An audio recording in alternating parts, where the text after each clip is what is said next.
We're live, Amp. Hey, what's up? It's your boy Ant D, the DNA Show, back at you guys with another episode. This is gonna be on the new year or what? Yeah, first episode of 2021. Yeah, I got on the show. I got my boy Gio Walker, Giovanni Walker, and man, he's gonna just tell us a little about the trials and tribulations of life, because my man he's been through some shit, you know. So you youngsters out there, some of you old cats out there, sit back and just listen. Yes, so Gio, sir. man, yes, sir. Man, just tell us a little bit about your life, man. Well, I was born in Palo Alto, California. You know, moved from Palo Alto, California to Sacramento, and you know, somewhere in the 90s. And you know, where I grew up at is you know, it's high violence. You know, it's not even like exaggerate or put no extras on it, but like it's violent where I live at. Like it's dark where I live at. Like that's just the, you know, the aspects of Sacramento, northern Sacramento, in my personal opinion. So like, to me personally, like that stuff wasn't foreign to me. You know, just the stuff I'm seeing around in this life of mine, me personally wasn't never foreign. But you know, I grew up with my parents in the house probably till I was like I said, like 5 or 6 years old. And, you know, eventually, you know, that went away. Some violent things happened between my mother and father, where pretty much my mother was raising 2 boys by herself, you know, in Sacramento. And she was raising 2 kids by herself, and she was doing the best that she could as a mother, raising kids in a high violent gang activity in a gang area in Sacramento, California. Right. You know, but you know, when you're young that age, you know, and you're let me see, how do I say this? When you're young that age, like you kind of like don't understand a bunch of things, especially when it comes to like poverty. Yeah. You know, it's just normal, right? It's just what you know. It's just normal. You know what I'm saying? Like when you ask your mom or your parents, or you know, you wonder why your dad isn't there, or you're asking them these questions, or can you have this or can you have that, and they're like no, and like where I'm from, like that's normal. It's normal. It's normal. You know what I'm saying? You're not really too much used to having too many things. The house I grew up in when I moved from the Northern California, from the Bay Area to Sacramento, like I grew up with a house where there was literally mold on the walls. Damn.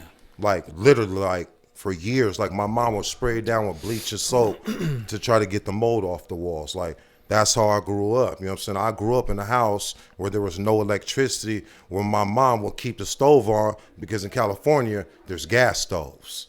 Wow. So she would heat the house with the gas stove, right. Yeah. You know, until she could pay the bills, or you know, other things like that. You know, so you know, you're seeing these things as a young kid, and as you start, you know, evolving and getting older as a man, or you know, even a teenager, or even trying to get to the 13 years old in Sacramento, California, you know, you're just sitting there just looking at these things, like, you know, to me personally, like, you know, you're looking at them like they're not really, how should I say, like not really nothing. Yeah. You know, yeah. So when you're looking at these things, and as you start evolving and getting older in life, you want more, of course. Right. And when you're sitting in your front yard or in your projects that you live in, and you're seeing all these old schools go past your house, you know, with the beats in the trunk rattling, because I come from that age and that time where it was all right for the trunk to rattle, and you know, these people in your neighborhood, or you know, walking around with Jordans and fresh Nikes and Cortezes and Forces, and you know, you're going to school with Keds on, right? Yeah. You know, or rugged Outbacks from Payless. Yeah. Right. Yep. You know, so eventually in life, like, you know, you're gonna want more, like, because you're gonna want more, and then you get tired of kids making fun of you at school. That's exactly what it is. You know, because these kids that you got at school might be your partners, but they older cousins or known active gang members that sell a bunch of drugs, or their mom or daddy might sell drugs, so they're able to get these things, or they got a cousins that might hand them down some greater things, you know, to get them through. Like, I really didn't have those things. Right. You know, I had cousins and stuff, but they were more far away, and you know, they weren't and they weren't sending no hand-me-downs or things like that. So, like I said, I wanted more for myself. And at that point in time, when I was young, and I'm looking at these things like, as I got older, like I really didn't care how I got them, Right. You know, or who I heard it, to get them, Right. You know. So eventually, my mom moved from Sacramento to another area, but it was still my neighborhood. Sacramento was still my neighborhood. So, I had never ever been in no trouble whatsoever. Like, my mom wasn't really trying to just let us go run around like that, but she would let us here and there. But like when we moved away and I started getting a little bit older, around 11, 12, somewhere around that age, like you started hitting that puberty. I started like, you got junior high and new shoes and you a lot older and you're like, it just hits different when you're a little bit older, man. You just and kids are mean, They're extremely mean. I don't care what nobody say. They're especially in I hate to say urban environments, but go ahead. in urban environments, like black folks and black kids, like they ain't putting no cut on it, no absolute whatsoever. And you gotta. It seems like you just gotta grow up a lot faster. You gotta your skin's gotta get thicker a lot faster. You gotta grow up a lot faster, and you gotta evolve quick, right? And the cold thing about it is like you don't even know this. Like it's so like. It's like so repetitive, especially like mentally, like you're not even like knowing like you're trying to hurry up and grow up faster from living in this environment.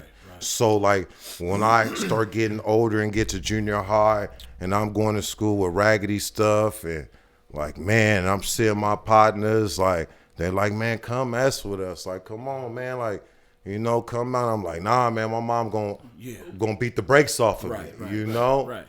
But then there's just one day I got tired of it and I was just like, I don't care if she beat the brakes off me. And it happens a lot, right? Right? But it happens more than what people expect, right? Absolutely.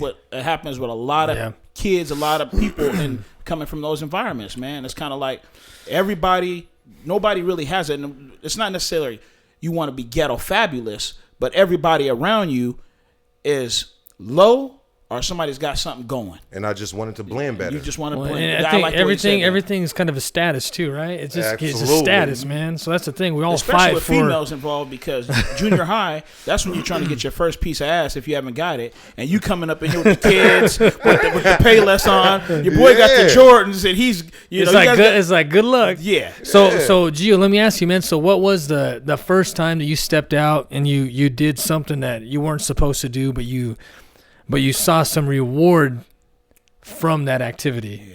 Like the first time was like, from it being bad was like, I was out. I remember I was with my little brother Antonio. Antonio's never been in no trouble before. Yeah. And I remember it was me, him, and two of my other partners. And I seen this bike, and I'm looking at this bike, and it had these two little white kids on it. No disrespect to white folks. Had these two little white kids. One was on another one was on another bike. And I just kept looking like, first of all, what are they doing over here? Second of all, I could probably sell that bike for a nice piece of change. Give me some money and go get me some cool shoes. You know what I'm saying? Something cool. So I ended up basically robbing the young dude and beating him up and taking off with his bike. And as I take off with his bike, my little brother, he's still with my other partners. I get on the bike, take off, and end up getting called by the police and go to jail. I went to Juvenile Hall it was either 11 or 12. Yeah. I think it was 11 I think it was second degree robbery. It was a robbery case. Is that the first time you said? The first time. I said, like, man, like, that's prey. And I can get something from that because that's prey. Is that the first time? I don't know if I should have said it like that, but I said that's prey. That was one of the times, you know what I'm saying, that was like prey. But I just thought about it now that you said something about it. Like, there was a time I never even told no. Antonio knows about this too. He's probably the only one. I never even told nobody about it. You just brought it back to me. And there was a time. So in this neighborhood, there's a little donut shop. So behind the donut shop, somebody started a fire in the trash can. So you go in this donut shop. Donuts are cheap back then in the 90s. They're like, Right. you know, at the most maybe $1. Right. You know, they're not expensive. Yeah. So we go into the donut shop or whatever, and the fire happens. I literally see this lady take, you know, like those old school purses, the old school ladies used to have, and they split apart. Yeah. I seen her reach down in her pants, pull one of those out, and put it in this bag, and then go outside to take care of the fire. Well, me, being the person, young dude that I was at the point in time, that was my prey. I went up there. When she wasn't looking, I got into her bag. I got that little thing out. Turned out the thing had like $4,000 in it. Turns out the thing had $4,000 that was in like it, right? jackpot, man. So I'm like 11, 12 years old, right? Did you get caught? So look. You out. He out here kicking it, making it rain and shit, buying bikes and shit. So I'm not even knowing what to do. I ain't never had $4,000. You don't even know how much that money at 11 years old. Yeah. It's me, my brother. I got like two other cousins. Man. You know what I'm saying? They're all with us. So we pretty much split the money up. But I get more money because I'm the one that's seen everything. Yeah. So he was a good thief. No, just go ahead, man. So we get the money. So now we're going to my cousin Michael's house. So this how cold-blooded people are in life when you live in urban environments. So we get to my cousin's house. So all of us got $1,000-some a piece and hundreds. There was even some food stamps because it was a food stamp era. Yeah. You could buy food back then. So we got all these food stamps and hundreds of dollars. We get in the house. I remember my cousin mom was like, why are you guys looking like that? And my cousin just busts out, we found a whole bunch of money. We got a whole bunch of money. And I'm like, yeah, we found it. We're telling them we found it because we just stole it. I just stole it. Yeah. So what she did was make all of us put all our money together in a pile. And somehow I went from maybe 1,300, 1,200, something like that, down to like 500 or 600. You know, I don't know how that She happened. made you put it all together. She made all of us put all our money on the table. We're dividing this amongst more people now. I mean, just somehow, Derek and Anthony, I ended up with like, I swear it had to be like $600-700. You know what I'm saying? And Antonio probably ended up with like $400 or $500. You know, but that right then and there was probably my actual like first time of like notice and pray, like of notice, like and just I don't know what's something there, different opportunities, right? Like I don't know what's there, what that is, but I'm willing to risk it to go and see. Well, you know, I think one thing that Anthony we've talked about numerous times. I feel like a lot of this shit stems from, like hustling, whatever it is, man. It's just a lack of opportunities, man. Mm-hmm. So you know what I'm saying. So you just finding an opportunity in whatever situation it is, whatever it is, man. And I think that's where, like, we want to fix a lot of things in our country, in our communities, man. It's just giving opportunities, man. Right. Like we've got to find a way to give opportunities. If not, this stuff is always gonna happen. It's just gonna repeat itself, and it's gonna. Like I didn't see, like I said, the last time, you know, I seen my father. You know what I'm saying? To be honest, you know, without even like trying to bash his name or, you know, my mom rest in peace or rest her soul. Like the last time I seen my father, like literally at the age of 5 or 6, he was hitting my mother in the face with a brick on the front yard, beating her up. Literally, like when me and my brother were trying to help our mother. Right. You know what I'm saying? So, you know, like I didn't have no father figure. And like the people that are usually around me, especially if I'm hanging around gang members and other things like that, or like, you know, they're not giving guidance on jobs. No. They're not telling you like, nah, my nigga, like, don't sell no dope. You gonna go farther in life working at McDonald's or Walmart than you selling drugs. Right. Like they're telling you to get out there and go get you some money. Go get some money. Like go get the bag. They ain't telling you go get the bag. They was saying that back then. But they're like, go get some money, you know, go sell crack. Go rob people. Right. You know, like this is the life that you're being presented. Like these are your opportunities. You don't have any other opportunities in life. You don't. You know what I'm saying? Besides this right here. You know, and maybe if, like I said, I ain't trying to use that excuse. If I would have my pops around, I would have been able to see that more like these opportunities ain't the ones. Right. Yeah. You know, but I didn't have that. Yeah. You know, at all whatsoever. So I had, like I said, I had to make the best opportunities, and I was preying on people. You know, whether it was preying on people or drugs or whatever it was. So, you know, like once I start getting in trouble at the age of 11 and 12, like it just started elevating after that. Like the next time after that, I came home from Juvenile Hall after doing a few months in that place, and you know, I'm big and bad. I done made it through Sacramento Juvenile Hall. Like, I'm in there with all the young gang members fighting, seeing crazy stuff. I'm 11, 12 years old. Like, I make it. I'm good. Like, you can't tell me nothing no more. Right. Yeah. You know? Right. But I was a fool. Yeah. An absolute, honest, goddamn fucking fool. You know, no ifs, ands, or buts about it. So do you think, like, you going in and then you just going through real smooth, it's like, I can go back and do that in the cakewalk. So if I do get in trouble out here, that ain't nothing. yeah, because you know what I'm saying, like when you're in Juvenile Hall, Is that, you said kind of like that ain't nothing. That ain't nothing, because you're not, even after you're getting out there, like you're not nothing, like you're not being embedded into your brain like there's other opportunities out there. Right. Only thing you're just being told is like, don't get in trouble. Right. Don't get That's caught. it. Don't get caught. That's the slogan. Now, Is that what it is? that's the slogan nowadays for young dudes. Like, that's what you're telling them. Like, just don't get in trouble. Like, you have to put some behind that nowadays. Like, okay, you got these opportunities, job opportunities. You can go get into this. You can go dwell into this. Like, there's other things. Like, I didn't have those. Like, I didn't have that aspect in my mind. Like, people weren't telling me these things. Like, the only thing is just the game. Yeah. You know, this game. You know, this survival game out here. That's the only thing that you have. So, like, that's the only thing I know. Like, I just didn't pay no attention, like, because I didn't think it was foreign to me. I thought it was just normal. regular, normal life. I think that's crazy, huh? I think that's the hardest thing for people to comprehend, right? Like, it's crazy. So many people will just be like, that makes no sense. Right. That makes no sense. But it don't make no sense unless that's the environment you're accustomed to. Like, if this is all you know, and the thing this is is all you know. I was born into that environment, right? Yeah. But I had some elders.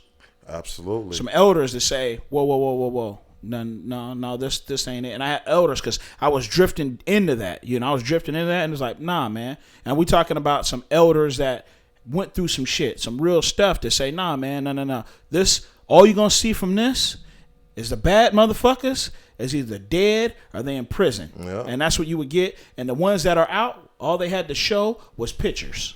Absolutely. You know exactly what I'm talking about, right? I know exactly what you're talking about. All the guys that I knew, I'm going back farther before because we're from the gang banging era. I'm talking about like the pimps and the hustlers and stuff. Absolutely. All they had was like, look at this right here. Look at this picture right here. You know what I'm talking about? Look at this Cadillac. See all this money with all these hoes.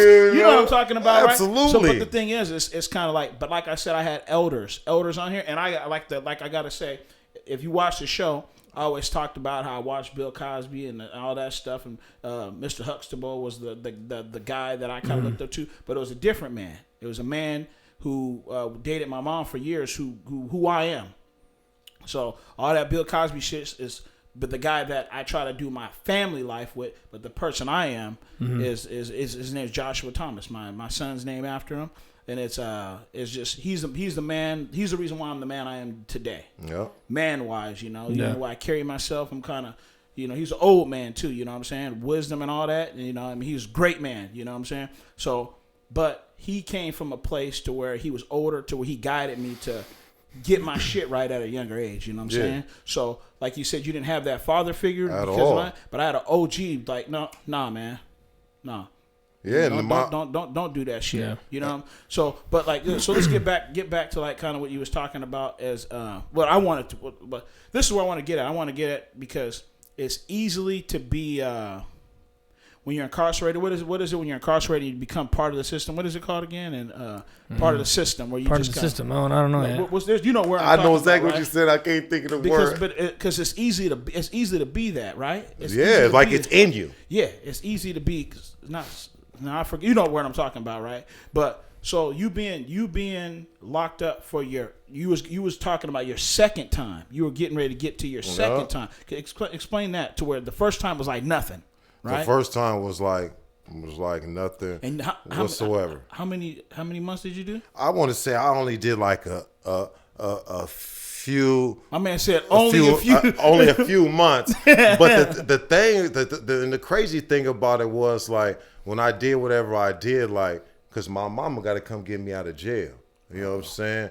And my mama don't play. No ifs, ands, or buts about it. Like she got to come get me out of jail, and then not only that, she had to come get me out of jail. Like I had to lie to her because I was so young and stupid and naive that instead of just telling her like, yeah, mom, I did this. I took the boy's bike and did all this crazy stuff and beat him up and took his bike. Like I'm lying to her, telling her like, man, they got me framed. I'm framed. Mom, they're lying. Mom, you know what I'm saying? And Right. this and that and this and that. You know what I'm saying?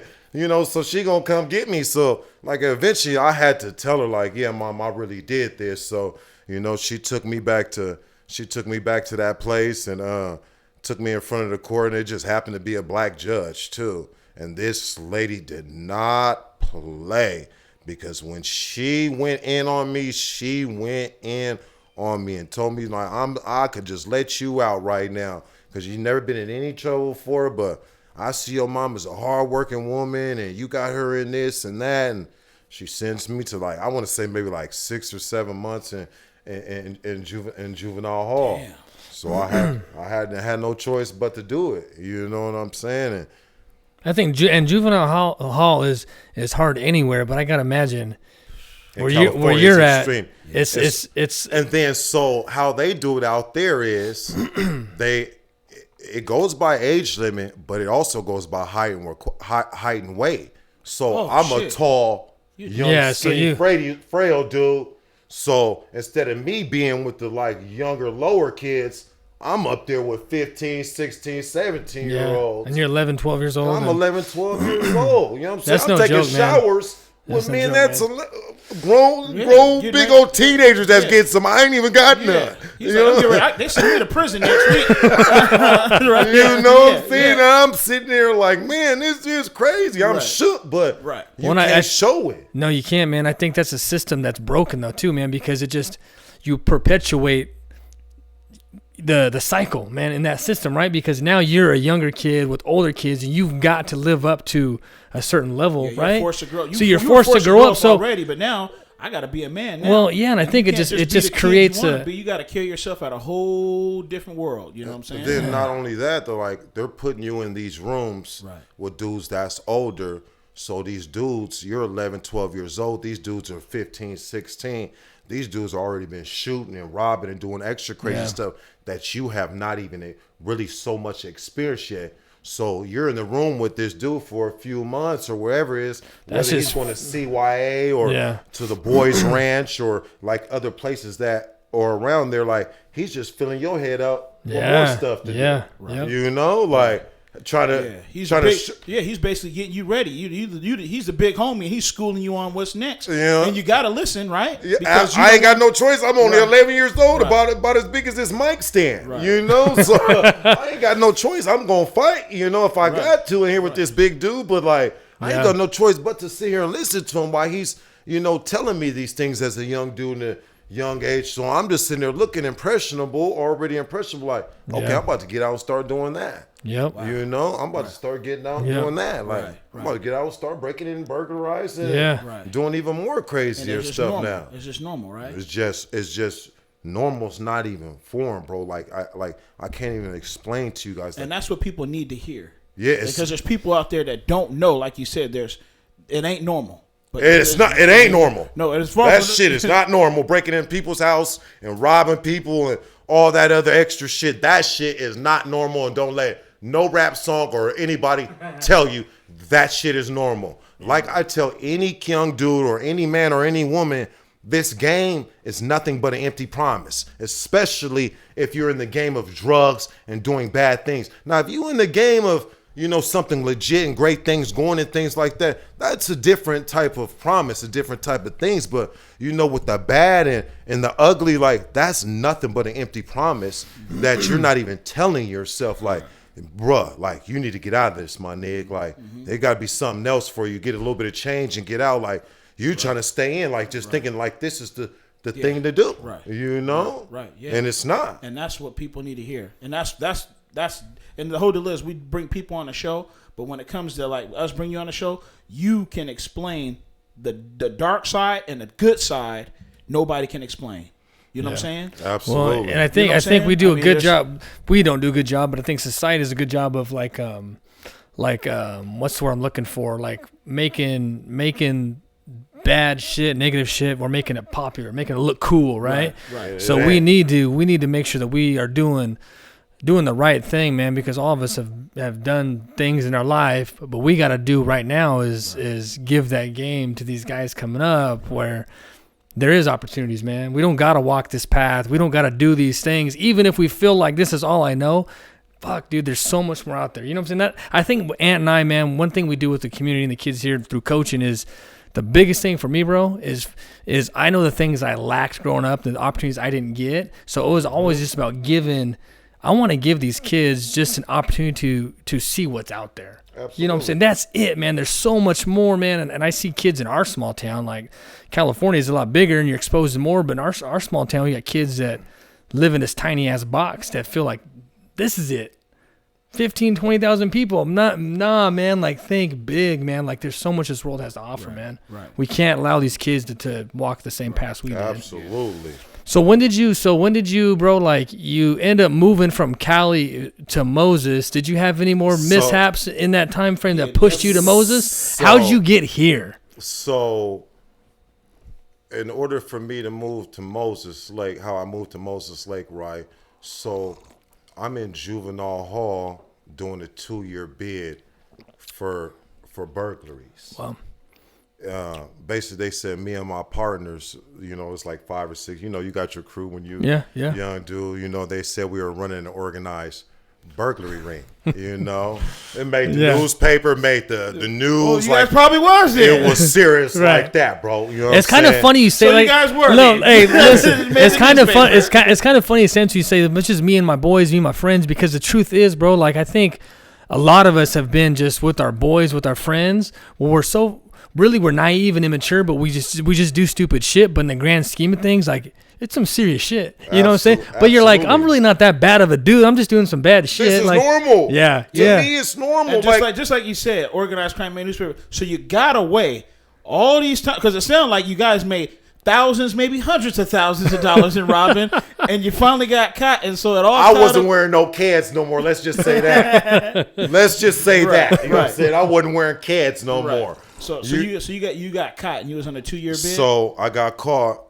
I was on a 2-year bid in Juvenile Hall, and I came home when I was, I think, 7. I came home when I was 17, and I already pretty much had been living in the streets and in and out of Juvenile Hall probably since like really serious, like since like 13. So I'm already 6'4", like.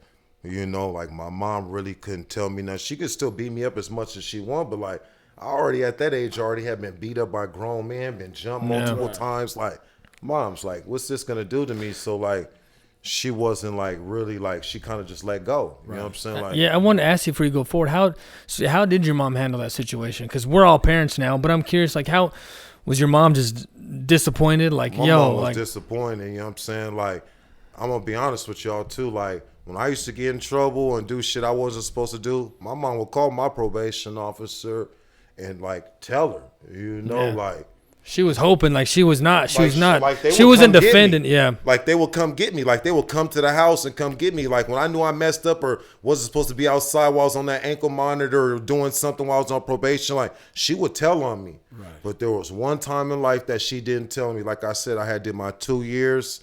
I got out. I'm already like 17 years old, and I'm just, you know, I'm sitting there. I'm like, I got to get me some money and get some clothes, and you know, because when I would go in, you know, I would have a bunch of stuff and clothes and stuff, and she would take it. Well, my little brother really have nothing because we were poor. So who you think will start wearing my clothes and shoes? Yeah. And I couldn't be mad at him for it either. You know what I'm saying? That's a little fly shit. You know, DCS fly shit. You know what I'm saying? So, what happened after that? So, she, where was I'm lost. So your mom didn't tell on you the one time. So my mom didn't tell on me. So you know, before she got to the point of I can't control him no more, you know, without saying too much, being crazy. She would go to this area because she knew where the hood was, and she would go look for me. Well, she had found out where I was from somebody, and I don't know who it was, but she came to basically this motel, you know, or a certain area where a bunch of me and my friends, we sold a bunch of drugs. They had a drug spot, basically, and I was fresh out just going over there. Yeah. Well, you know what I'm saying? Some people came over. I'm not going to say if they're gang members or active rival gang members, you know, came over there, you know, to cause harm. And my mom just happened to be pulling up while this harm was happening. Wow. Well, where these people were trying to cause harm, she seen me causing harm back on these people from the top of a fire escape, you know, basically. And she could have called the police and told on me and said, you know, I just watched witnessed my son shooting at a bunch of people. But when I got home, I'll never forget it. What she did? When I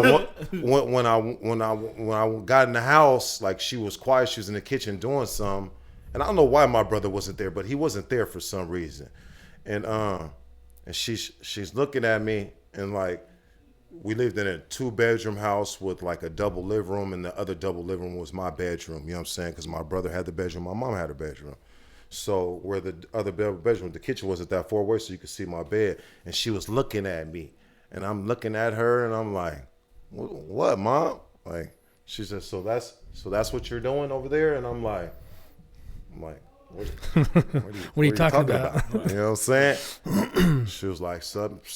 I seen you in West Sac standing on there shooting that gun," and my mouth dropped to the floor. Like I'm like, how am I gonna lie to her? She witnessed it. Like she told me detailed stuff where I know she was there watching me. Mm-hmm. And then she just pretty much told me, and I was like, Mom, like this is the life I live. Like this is what I chose. Shit, you know what I'm saying? Like she's crying to me. She cried to me about it, but she just basically told me like, you know, you chose your life, and you know what I'm saying? Like, I'm not going to try to control it no more. She's like, I don't want to see nothing happen. No mother wants to see or bury their kids. Yeah. You know what I'm saying? Yeah. Wants their kids to pass away before them. You know what I'm saying? But I was just like, you know what I'm saying? At the point in time, like, from so much, you know, mental anguish and dark and doing so many bad things and witness so many bad, like, that shit really didn't even affect me. Right. You know what I'm saying? You're like your mind is made up. You're in the game, and this is it, man. This is my life. Because don't get me wrong, I love my mama. You know what I'm saying? No ifs, ands, or buts about it, because she gave me life. I wouldn't be here if it wasn't for her or my father. You know what I'm saying? So at the point in time when I'm seeing her cry to me about this, like, you know, I felt a little something, but like I said, from so much happening, like, it just didn't really like too much. Like it wasn't foreign. You know what I'm saying? Like what you see me doing, like, it's not foreign. Like, this is stuff that, like, normal stuff that happens. Not all the time. We're going to say there's people shooting at other people and things like that. But, like, this is, like, not nothing for me to not understand or know. This is not foreign for me, you know? So, like, it really didn't, like, hit any spots for me. You know what I'm saying? Right. It did a little bit to see my mom's cry, because I don't want to see her crying. She didn't want to see me in jail, but she just basically told me, like, don't worry, I ain't going to tell on you. You know what I'm saying? Because she would always tell on me. So your mom was telling you. So after mom said, I'm not telling on you, so what happened after that? The mindset, what happened after that? Is that when she shipped you? Is that Derek's cold off. Deep cold off. We're sleeping your ass out of here. That was just like, hey, you gotta go. Basically like, hey, you know what, man? I love you, but I know, like, I can't do anything else for you. You gotta go. Basically, but while I was doing my 2 years in the Juvenile Hall, like I said, I hadn't seen my dad since I was like 5 or 6 years old. And I told you the last time I seen the dude, what he was doing. Right? Was bad memories. So while I'm in here doing this 2 years in this Juvenile Hall, all of a sudden, I get this letter. And I'm looking at this letter. I'm like, who is this? Yeah. And it said Moses Lake, Washington on it. And I'm looking like, man, who the hell is this? I slide it open. I mean, I'm 5, 6 years old. Last time I seen my grandmother, you know, and in San Jose, California. So I'm like, who is this person? I slide open, start reading. It's my grandmother. Yeah. Like, I've been looking for you. Your mom's been keeping you away from your dad and this and that. But you gotta understand, I'm 16, 17, been in the streets for I don't know how long now. Whatever this lady's talking about is irrelevant to me, at the point in time. This dude that's supposed to be my father hasn't been around. I've been out here in these streets living on my own father and my own self, or looking to other men to be a father. Like, right. Like these people, like I don't know these people. Right. So it wasn't like nothing, but deep down inside, like I always had that, like I want my dad. So no offense, but I don't care what nobody, no young man say, like I want my dad in my mix. Yeah. You know what I'm saying? But I know I didn't have that. So it was just like, like that little small little inclination of young feeling said, keep the letter. Yeah. So I kept the letter. And then I got home and my mom was with this guy, which is my baby sister's father, and he was originally from Indiana, and she was like, well, I'm moving from Sacramento to Indiana, and you're coming with me. And I was like, I was like 17. I'm like, no, I'm not. Yeah. You know what I'm saying? She's like, yeah, you are. Yeah. You know what I'm saying? You're coming with me. So your probation officer's not gonna let you such and such. Like, she broke the probation officer out. She came back. Yeah. She came back. You know what I'm saying? With the probation, like, you're going with me. You know what I'm saying? I'm like, no, I'm not. So I got mad and I stormed out the house, and then I remembered I had that letter. So when you stormed out of the house, like what was you thinking? Like, I left the house. What was you thinking? I was just I just left out the house, and I was walking down the street, and this lady passed away, but it was like a black family from Oakland, and I used to always go over to the house all the time. And the grandma was standing outside because pretty much her whole family pretty much lived with her, but she was like the matriarch. She ran everything. Right. And I remember she told me, she was like, Gio, she was like, Giovanni, she would call me Giovanni. She was like, boy, you all right? And I told her, I was like walking down the street, I said, not today. Today's not the day. She was like, all right, baby, whenever you're ready, come talk to me. And then I just kept, like I said, I kept walking down the street, just telling myself, like, who does she think she is telling me I got to go? Like, I've been doing all this on my own forever and ever, but I'm living under her roof. Right. You know what I'm saying? Yeah. Like a fool. Yeah. You know what I'm saying? But at that age, that's what you're thinking, right? But that's what I'm thinking. You know what I'm saying? So I'm like, who does this lady think she is, and this and that? And you know what I'm saying? She was my mother. You know what I'm saying? She was basically, when I start thinking about it, she wanted to get me out of Sacramento. But I went back in the house, and she said a few words to me again, and I had grabbed this letter. I never told her that my mom, you never told her? My grandmother had wrote me. You know what I'm saying? While I was in that place, I never told her. So I grabbed the letter and I just started walking down the street. And back then, cell phones wasn't like they are now. So it's house phone. Yeah. So that's how old I am, house phone days. You was like, you got a dollar special something to make a long distance phone call. You know what I'm saying? So I'm looking at this number. I ain't really made too many long distance phone calls, so I had to find somebody in the neighborhood to make a long distance phone call for me, and it was that black lady, you know what I'm saying, that had walked past, and it started explaining to her what happened. So I called. I never talked to my grandmother since I was 5, 6 years old, and I don't even remember that then. And soon as I called and someone heard her voice, it was like a small little trigger. I just started remembering shit from when I was a little baby, little kid for some reason. Right. I had a picture of her. And the thing that triggered me, not even playing with y'all. So my grandma's house in San Jose, on the side of the house, she had cabbage, right? A bunch of cabbage and carrots and things like that. Well, it was these big ass trees growing up out this garden. And I used to never ever be wondering what those trees were. I used to be worried about the cabbage and things like that. No, what you gonna say? No. So look, so as soon as this memory came, I said she was growing weed.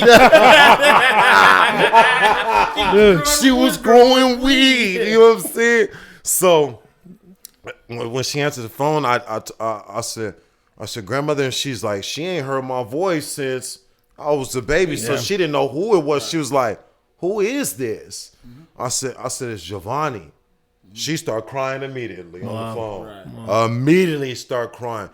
oh, I'm glad you called, and what's going on, and you all right, and this and that, and this and that. And I was like, yeah, I just explained the scenario to her, what's going on. My mom's trying to force me to move to Indiana with her, and this and that, and this and that.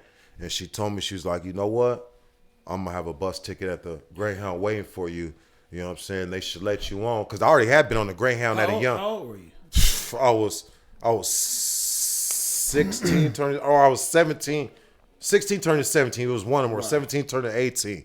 So, and I was already tall, so like, I had been on the Greyhound a bunch of times before that with homies and other things like that. So I knew how to travel without any problems. So she was like, I'm gonna pay for a ticket and it'll be a Greyhound waiting for you. But I was just like, I didn't want to go. You know what I'm saying? I'm like, you know, this is my home. I'm going back out to the hood. So I ended just getting on the bus, going out the hood, kicking it or whatever.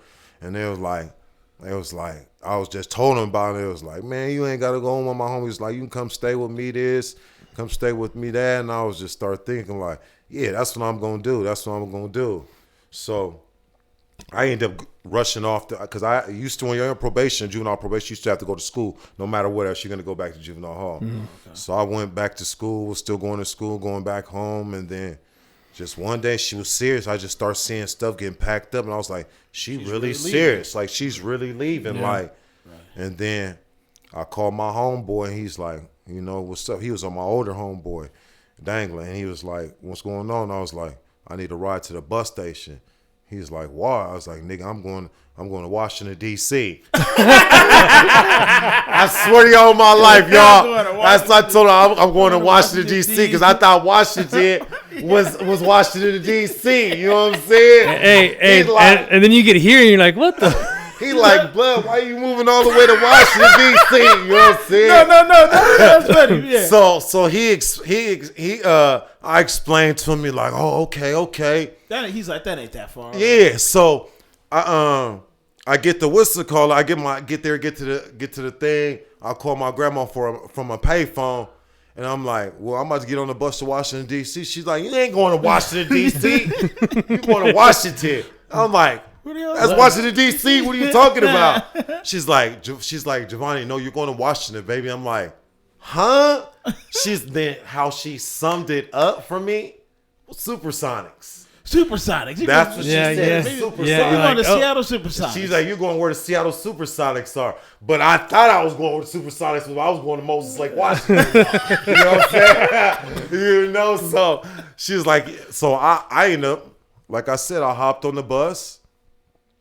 I got off. Greyhound was all the way down the peninsula, that gas station all the way back there. It was down there. Back there was that gas station back there? All the way peninsula, all the way at the end. That was where Greyhound was. It was? Yes. It wasn't up there at the truck stop.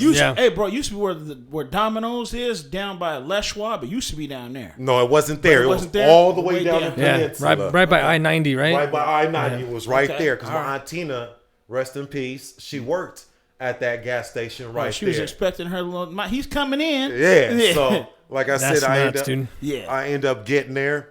And then, and like I said, when I heard my grandma's voice, but what really kicked it off is when I got off that bus and I seen my grandmother and grandfather, it was like a frenzy of memories.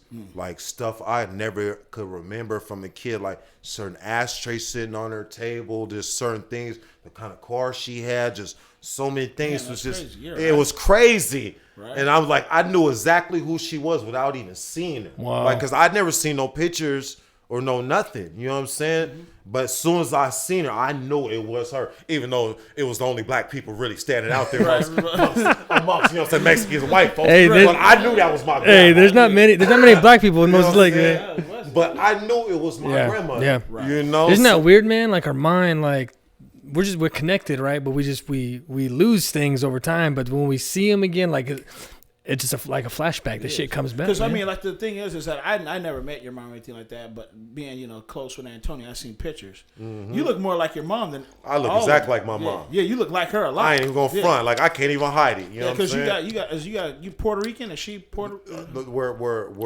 We found that once we did the ancestry DNA. Hopefully it's true. You know, white folks make stuff up. Like, you know, but we found out we were it was either Scottish or German, Nigerian. We're 60-some% Nigerian. That's why we're crazy. And like some Latin. The rest of it's Latin. Yeah, because your mom's really light complected. Really light complected. Yeah, absolutely. Really light complected. So, from like I said, from the ancestor DNA, that's what they told us. We're 60% African. The rest of Scottish or German or Irish or something like that, and then the rest is European, some type of European. Right. But yeah, that's wild, dude. Where's Anthony? Hey, weren't we gonna do that? We were supposed to do that one time to see. We were supposed to do that on the show, but man, that Nigerian man, that don't make you crazy. It's that European crazy, bro. Europeans make you crazy. Yeah, I'm just fucking around, but yeah. So you got here, and you move in right with your dad? I moved. No, I didn't. Okay. Well, what the cold thing about it is, and I hate to say it, like you would think any man, that hasn't seen his kid from the age of 5 years old, he'd be the one waiting at this bus stop. Yeah. He wasn't. It was my grandparents. I didn't see the dude for like 3-4 days.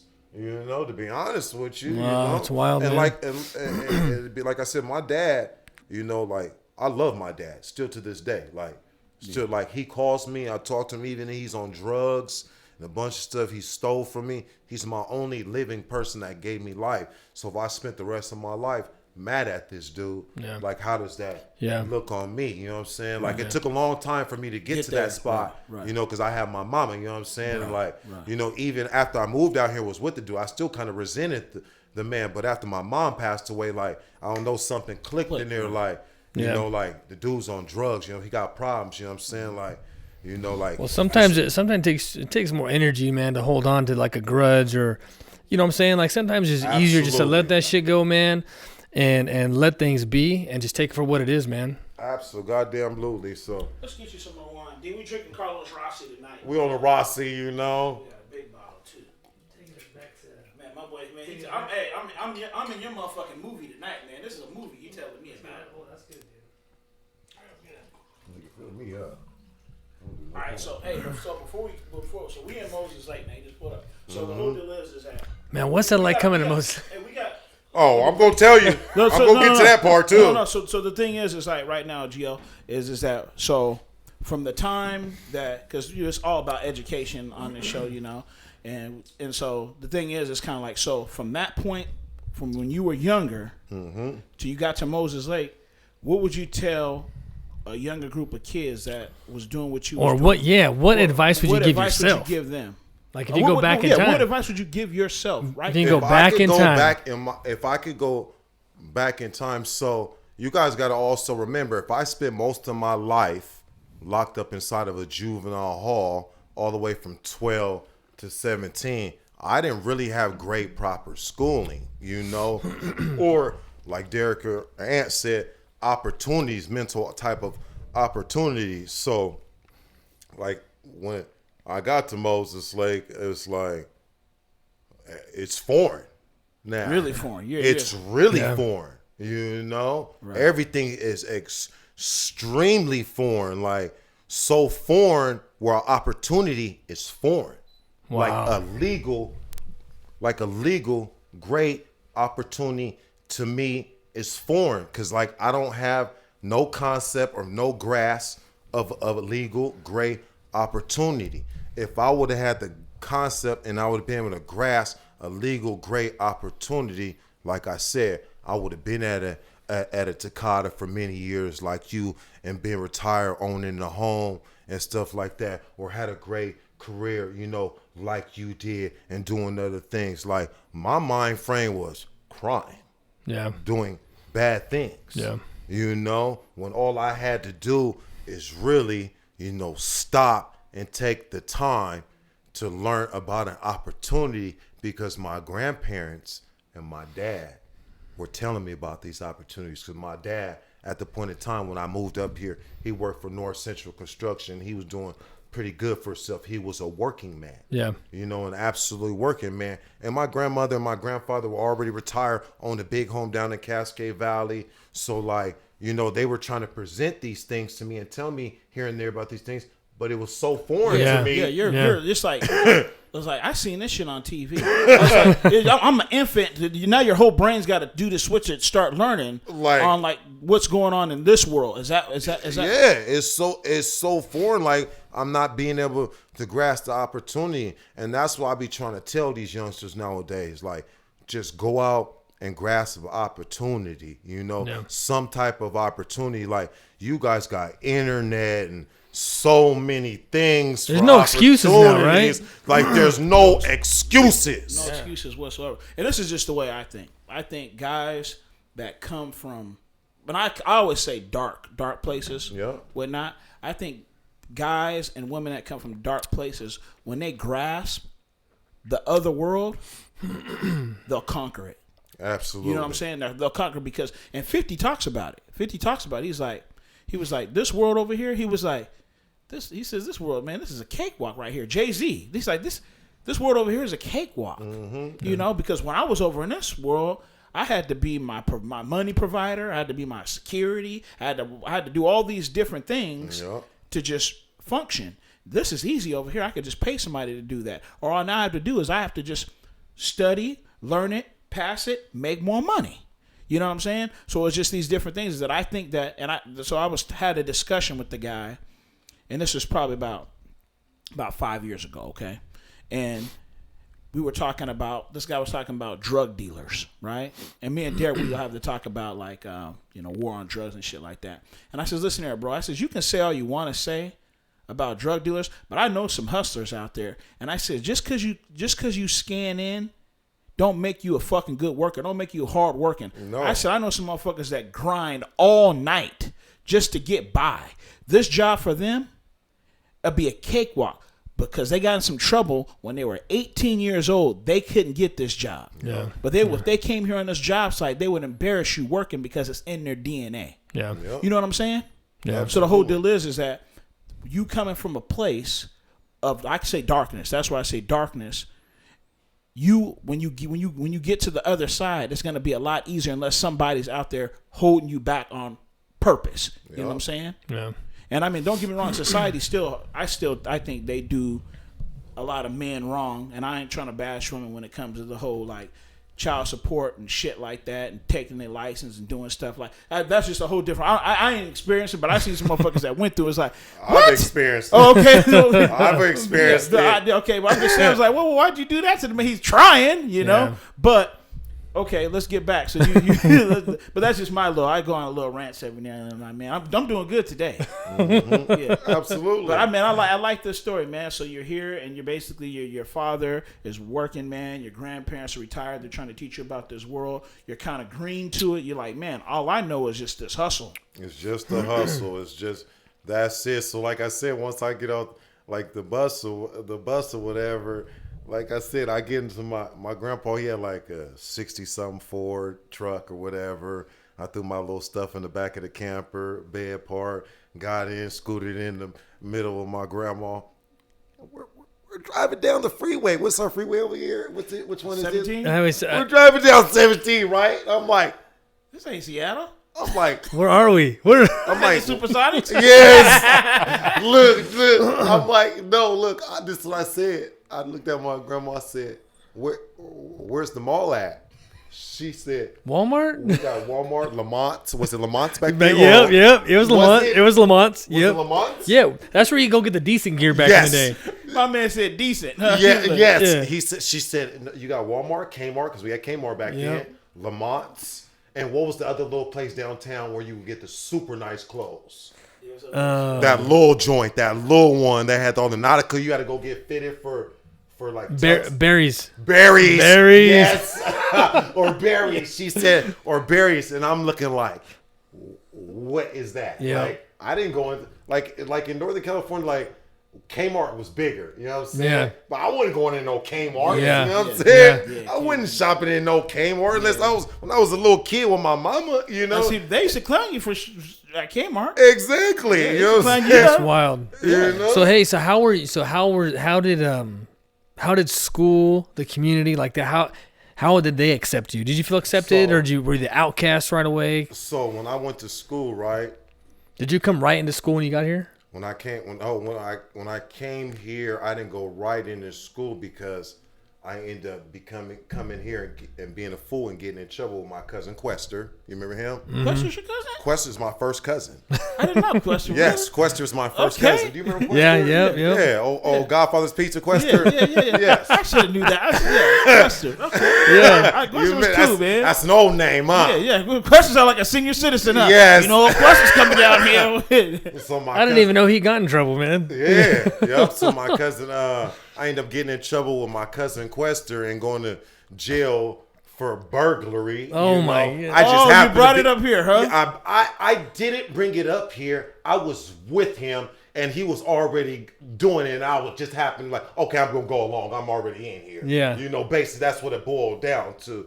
And we ended up getting in trouble, getting caught. Because he knew the broad or whatever, you know what I'm saying? She ended up coming home and catching him in the house. And Those apartments over there, huh? no, it was out by Ernie's, that house of that girl Michelle that used to party out there all the time. Yes. That white girl. Yeah. Yeah, it was at her house. Okay. It was her house that got robbed or whatever.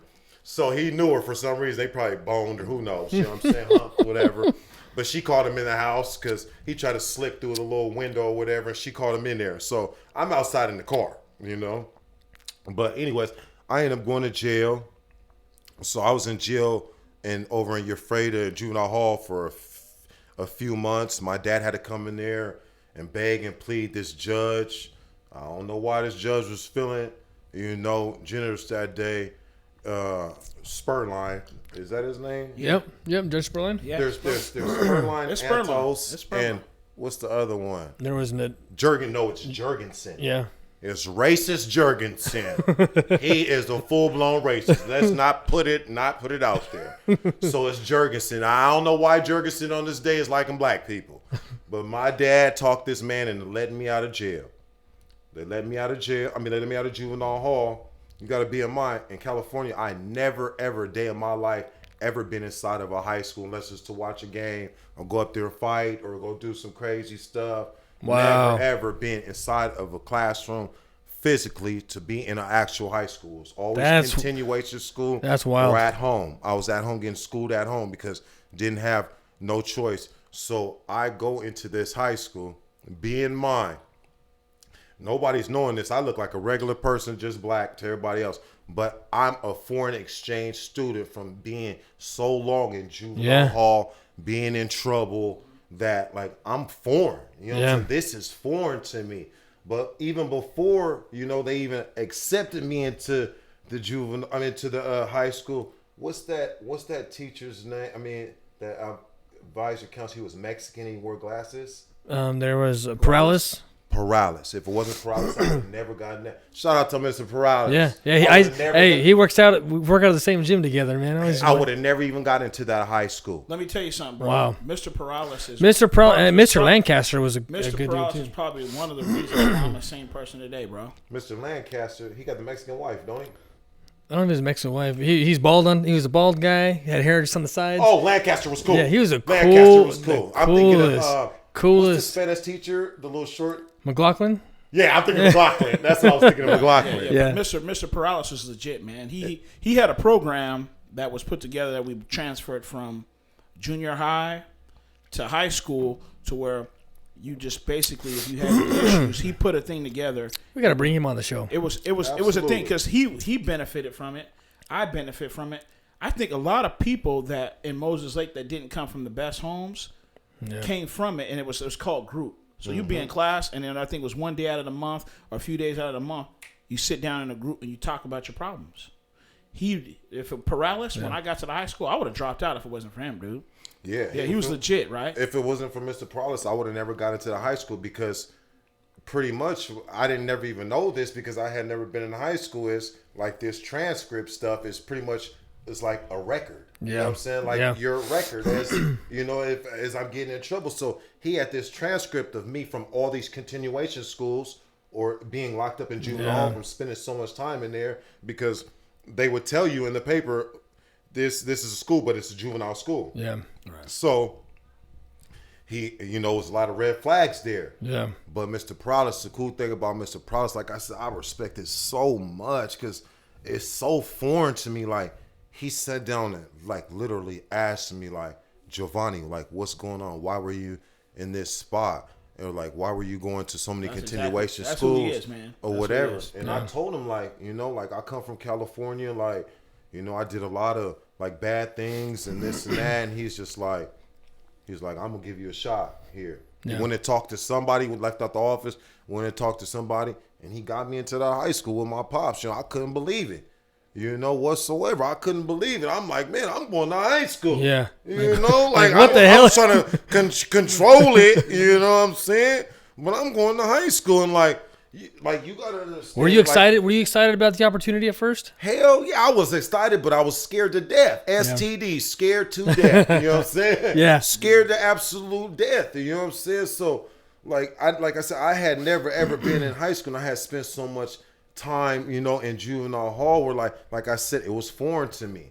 So, when I go to this school, like, I mean this in the utmost respectful way. Like, you know, where I lived at in Sacramento, the closest thing to white people is Russians. Serious. Yeah. You know, and most white people that you do meet out there, if they not already from the hood, they're usually on some other type of racist type thing. No disrespect, because they got racist white gangs out there in California too. Yeah. Nazi Low Riders, Peckerwoods, the AB is that shit's still out there. It's not twisted whatsoever. So I go to this high school and I'm seeing all these white kids at this high school, and I'm just looking like I never had been around that. Like I wasn't used to it. So now you're really the minority, right? You're just I'm really like the minority, especially I'm talking myself into the minority. The general was talking to you. The general's talking to me, and so like, you know, after the first day or whatever, like, because my dad was like, my son, I know he could play sports, but I had never played organized sports, and they didn't know that. I remember first day of basketball practice, I'm in there dunking, I'm in there doing all kinds of Jordan Ruffett. Yeah. I don't care how big he is, he was having trouble with me on rebounds. He could barely jump this high off the ground. No disrespect, Jordy. I got the utmost respect for you, He's George. our next guest. He's coming on soon, yeah. I got the utmost respect for him whatsoever. He was a bruiser in that high school. Yes, no sir. ifs, ands, buts about it. And I remember who was the coach. It wasn't Mayo. It was before Mayo. Whatever that. What was his name? I know. Coach Mark? Was it Mark? Is it? Is What the hell was his name, Is dude? Mark? I don't know. It'll come to me. But He's not the one that got. But so Jordan's the big dog on big dog on the team. He's grabbing all the boards. Jordan play basketball? Yeah, he played basketball. I didn't know that. Yeah, he played basketball. So you got my little frail tall self coming there and snatching boards. Yeah. Like snatching them. Yeah. And I can hear the coaches in the back like, oh, you know what I'm Hey, saying? Look at this guy. Hey, We got an athlete here. This guy, he's great. They hit the jackpot, bro. Hit the jackpot. The coaches and all these other people didn't know this. Yeah. You know what I'm saying? Like, I could play sports, or I never played any organized sports whatsoever. You know, so once they introduced me to all the coaches, because they introduced me to football coach, Cottrell, horrible coach, crap, Downer, horrible coach, Cottrell. They introduced me to Cottrell. They introduced me to the basketball coach, whatever his name, and they introduced me to Coach Doman. Excellent man, great history teacher. He was a great history teacher. He was a good dude. You know what I'm saying? I liked the Doman. You know what I'm saying? He never treated me any different or anything whatsoever. I really respected Doman. You know what I'm saying? But they introduced me to all these coaches and stuff, and then I went home. You know what I'm saying? That day. But the next day, I come to school. Like, you're coming into a high school. Like, as soon as you walk through the door, especially early in the morning. You know how early it is in the morning. Everybody's standing in that foyer early in the morning at Moses Lake High, in that little area. Yeah. So I walk in, and everybody's looking. I walk in. I remember. I'll never forget what I had on. They ain't even wear them out here like that then. Air Max 95s, some jeans. Remember back then they had the sweat you would wear up to your knees. Yep. Yes. You know what I'm saying? And I had a red Mecca sweater on. I walked in. You were styling. I mean, come on. It was real different, you know? So I come into school, I remember, and they're just sitting there looking like, But I didn't know anybody. But I remembered get introduced some to the basketball players, and they were like kind of standing over here in these little areas. It was like Blaine folks, Robbie Wiley, Blaine folks, horrible crap. He was a crappy dude in high school, still probably crappy to this day. He was a punk. Robbie Wiley was a good dude. You know what I'm saying? Like I went over and stood by them because like I just really didn't know what to do, but they were standing there looking at me like I was a foreigner. So eventually, like I stopped doing that. Yeah. You know, so I would just pretty much during lunchtime or anything, I would just walk around the halls not knowing what to do. Yeah. You know what I'm saying? And then I can't remember this Mexican dude's name, man. I always forget him, but he was like one of the first people to talk to me. And we walked around the hall, whatever. And then I stopped talking to him or whatever because, you know, he had his own thing going on. He was from Moses Lake. The next person, like, literally talked to me, said hi to me of all the people in the world was Isaac Jimenez. Yeah, Isaac, yeah. I couldn't believe it because, like, when I turned, he was like, hey, you know. I turned around and looked at him. He had cat eyes. Yeah. You know? I remember that. He had cat eyes, and I'm not used to that. You know what I'm saying? Like, I understand about nothing against gay people whatsoever. I don't care what nobody gay does. That's their business. So I turn around and I'm looking at this dude with cat eyes. Like, this nigga hella gay. I'm urban. I'm from the hood. Like, you know what I'm saying? Like, I don't got that mentality like this. Just still a regular person. Right. I'm like, man, what the fuck this gay ass dude talking to me for? You know what I'm saying? Right. But he would talk to me. You know what I'm saying? Cause pretty much, Isaac was like an outcast too. You know what I'm saying? The way he dressed or the way he did things. You know what I'm saying? So he would talk to me and shit. But then after that, like I said, I would roam the halls and whatever. What is this guy? Is it Dathan? Is his name Dathan? There was a Dathan that was school with. So it was Dathan and a guy named Steve. I think his last name was Godfrey or something. He was a tall white boy, played basketball. I'd have to see him. Yeah. So I'm walking through the hall during lunchtime, and they were like, Dathan was like, "What are you doing?" I never talked to Dathan a day in my life. He's like, "What are you doing?" I was like, "Oh," he's like, "Hey man," you know what I'm saying? Because he was like one of the only other light-skinned brothers there. You know what I'm saying? So he's like, hey, we go to lunch. It was Dathan, Steve, Marcus. Remember Marcus? Marcus. Black Marcus. He lived on the base too. Marcus and Orlando. Orlando. Okay. It was those four. Yeah. And so they were like, you can come to lunch with us. And I'm like, lunch with you guys? Like, I thought everybody ate at the high school. Yeah. You know, because where I'm from, they don't let you leave the high school to go eat lunch. Too much trouble happens, man. Too much trouble happens. They don't let that happen. They're like, no. Yeah. You know, they're like, yeah, everybody's going down to Burger King and this place and that. And I'm like, you can do that? I'm like, what? I'm like, yeah. I just happen to have a little bit of money in my pocket. Yeah. I'm like, okay, because for my dad give me some money to go to school. I'm like, okay. This is me right here, right? That's you. Okay.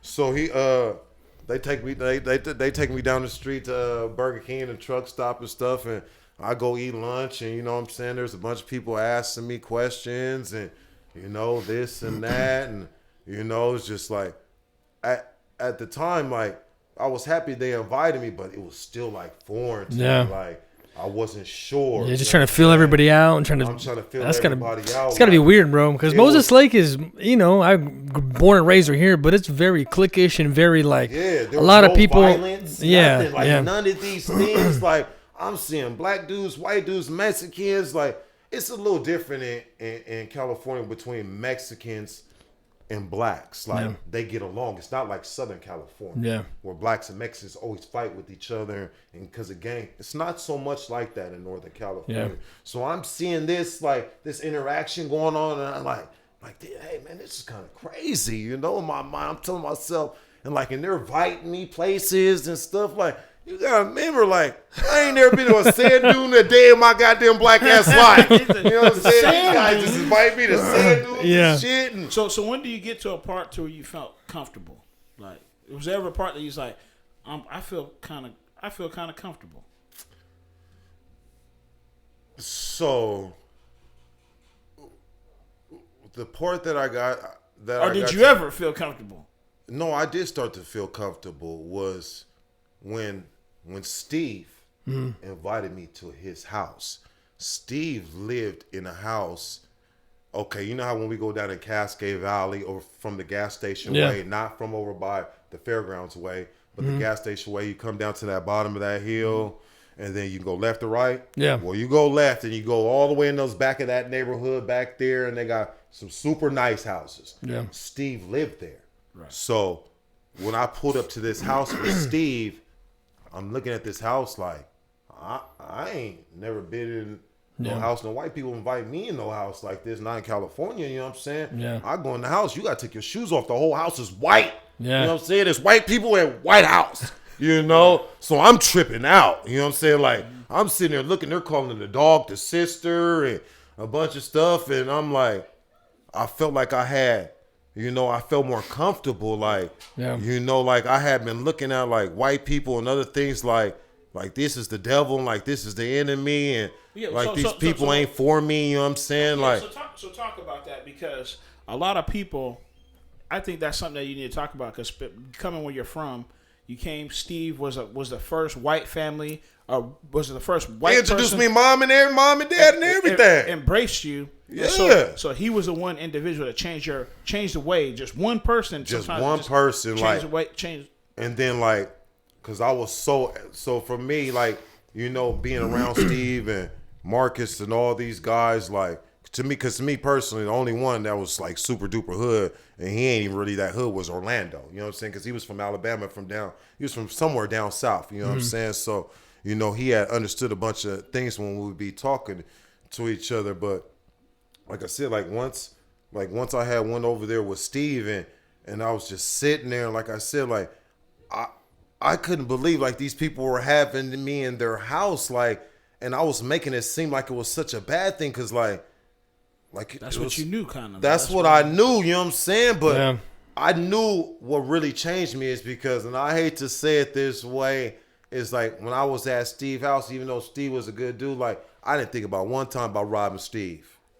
Not one time. Stealing nothing from him, doing nothing to him, like whatsoever. You know what I'm saying? I hate to even word it. No. That's but it well was put. honest. Yeah, that's you know what I'm put. saying? Like, you know, like I was just amazed. You know what I'm saying? Like, okay, like everybody ain't bad in this world. I ain't never seen a computer with no young dude in the house. This nigga had a computer. Yeah. He was the first person to show me Pamela Anderson, Tommy Lee getting busy on the computer, and I ain't never even seen that in real life. You know what I'm saying? Yeah. So I'm tripping out, you know? Right, it's like Disneyland, low key for me. Well, you know? You know, but that's the thing is, D, and you know, that's the thing is at least somebody like Steve, he reached out, man. Yeah, he did. Yeah. And I mean, he could have, I mean, he knew you, but he didn't know you. No, he didn't. Yeah, and I mean, guys, that's cool, man. That's cool. That's cool shit. You know what I'm saying? And little did Steve know that so many years later, in the long run, he changed you as you know. He. Because I see him, I say what's up to him, give him a hug every time I see him. That's what's no up. matter what. You know that's crazy, man. That's cool because I think that's just so realistic and what we put in our head of what we expect from people all the time.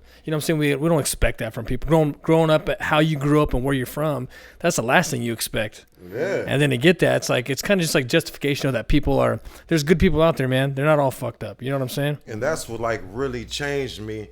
And then like I didn't want to, like, how did I say? So when I came to Moses Lake, like I said, I brought California mentality, like everything California, whether it was dressing, this, that, you know what I'm saying? Like it was the way I talk, like everything.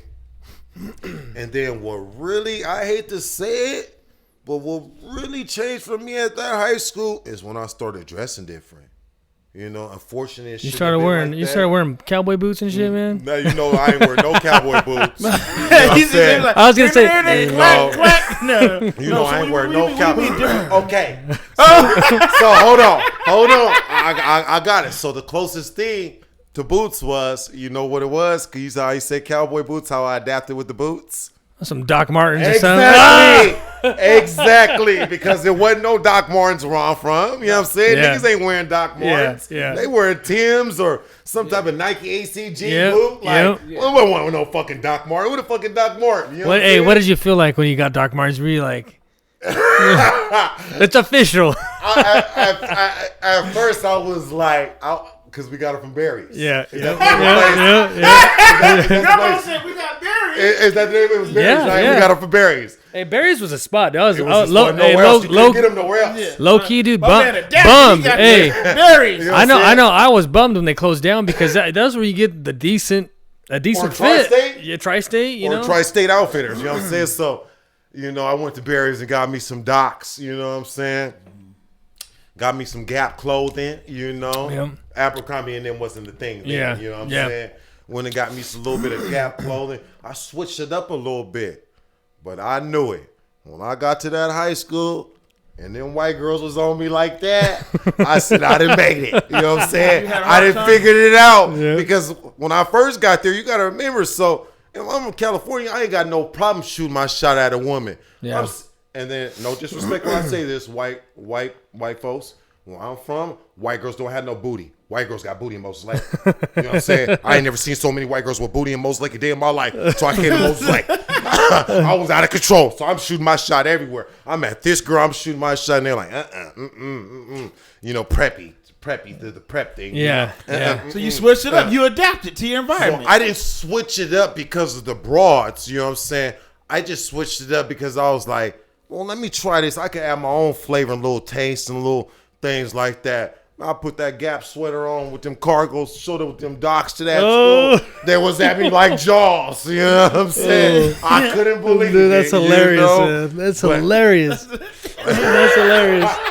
You know what I'm talking about. Oh, you know man, exactly what I'm dude, talking that's about. funny, I dude. switched it up with the dots. Absolutely. Hey, I knew it. You I knew know? it. I knew it. But Hey, you knew that shit. Hey, You those- said you gave with the docs. Those are Cause you hot, like the man. cowboy boots. I'm like, nah, not cowboy boots, but there were some boots Hey, involved. I had You know, a my pair. wife still rocks the docs today. Does she? Yeah, she rocks the docs. I rocked a rock pair. I rock them to work. I You know rocked what I'm a- saying? I got rocked a still pair. two ones I wear to work. You know what I'm saying? Boy, she got the same one. But I was the same way that when I rocked them because I've always been a small town, but I've always felt like I've always dressed like not like what people dress like here, right? I've always been into clothes and everything, Absolutely. everything matching, everything, right? So I look kind of weird sometimes, but I did get some Docs, man. But I was hesitant when I got them, man. I'm like, man, dude, what the fuck am I doing, man? Like, is this really me? But That's what I said too. But I was like, You see, but the gas it's just too much. Yeah, it was just too much swagger running around the high school where I'm watching it. You know what I'm saying? Like, because I've always been like watching, like, the little fashion, the little clothing and stuff. Yeah, yeah. And I'm looking like,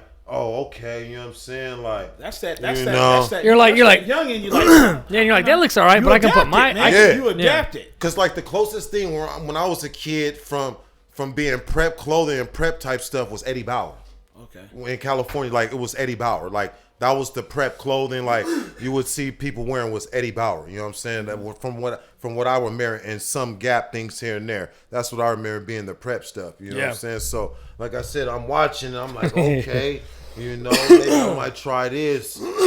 This way, and then I'm like, well, how much are these boots again? Doc Martens. they were It's not spendy. cheap. They were spendy. They man. was expending. I'm like, for this, I'm like, it must be something. So, like I said, I went and got the Docs, and I You're said, like, I'm it was gonna worth try every penny. It was worth every penny because if you guys knew some of the white girls I knocked down at that high school, you'd be like, no, you didn't. And I'm like, yes, I did. He's not saying any names. I ain't saying No names. either, You might know what ruin a I'm marriage. saying? You know, Yeah, you might. no. We got a lot of viewers. You You know might what I'm say, saying? "Oh no." I ain't saying no names whatsoever, but they were curious, Yo, know. man, That's so, funny. So, like you went through was everything was grandma? Everybody was good. Everything was good, right? Yeah, so you know what I'm saying, like. So I just before you go, I just want to know when did Antonio? When did he come up? Antonio maybe came close to a year Did he later. come from so, Indiana? No, Antonio came from California because Okay. Antonio was still in high school. Antonio pretty much was a great volleyball player and basketball player for Valley High in Sacramento. So he still had high school left, and I wasn't really in a major high school. Antonio actually went to high school. So there was this black lady that went to our church that said she would take Antonio in. Well, the black lady ended up pulling some funny stuff, and San Antonio had to go. Just like Antonio wasn't causing no problems. You know what I'm saying? Like Antonio was a quiet dude. That's how he was when he was younger, unless he didn't need to be.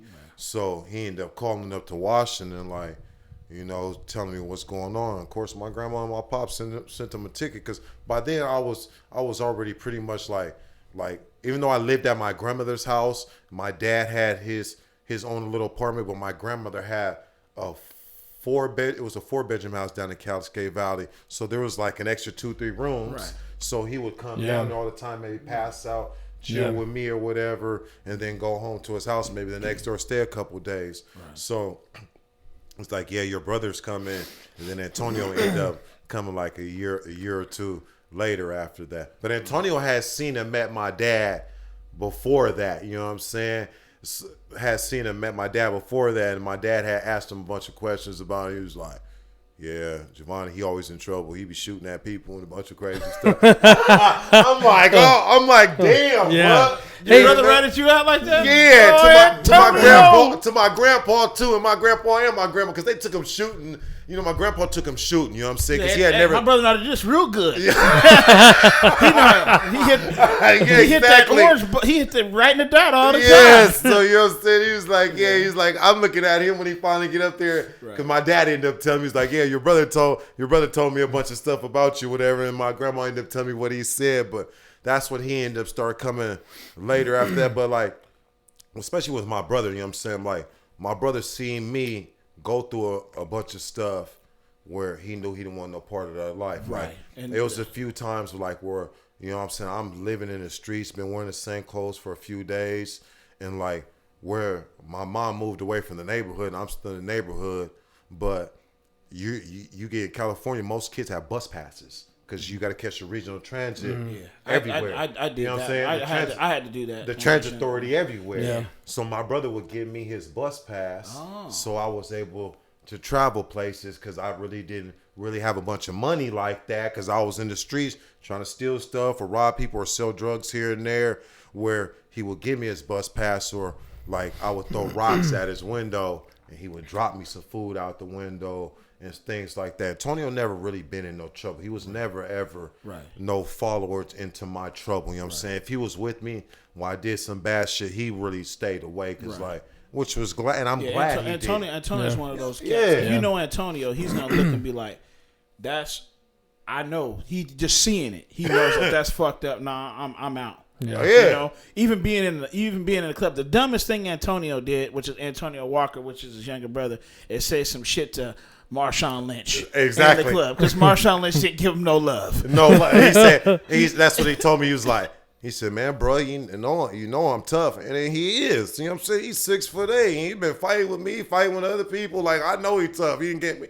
a run for my money a few times, you know. Yeah. So he's like, man, bro, like, I didn't know what I was going to have to do if I was going to have to get it with Marshawn. I said, nigga, you should have had ran or hit that nigga with a bottle and ran, because he might have shook that off. Right. Oh, yeah. Marshawn easy, right? Easy, what? Right? Yeah, so my question to you, bro, is that have you ever, like, had a childhood? Do you feel like you ever been a I don't think I had. You never had? My personal opinion, from like 11 to like 17, we'll say, like, I really never had no childhood, because then you got to remember too, in there's a kid in there too. Yeah. You know, there's my oldest son, little Giovanni. You know, so like, I really didn't have no childhood, and that was my own fault. I didn't have no childhood because I chose to be active in the streets, whether it was doing gang violence stuff, or, you know, some type of scheming, or some type of conniving, or some type of fadanglement, you know,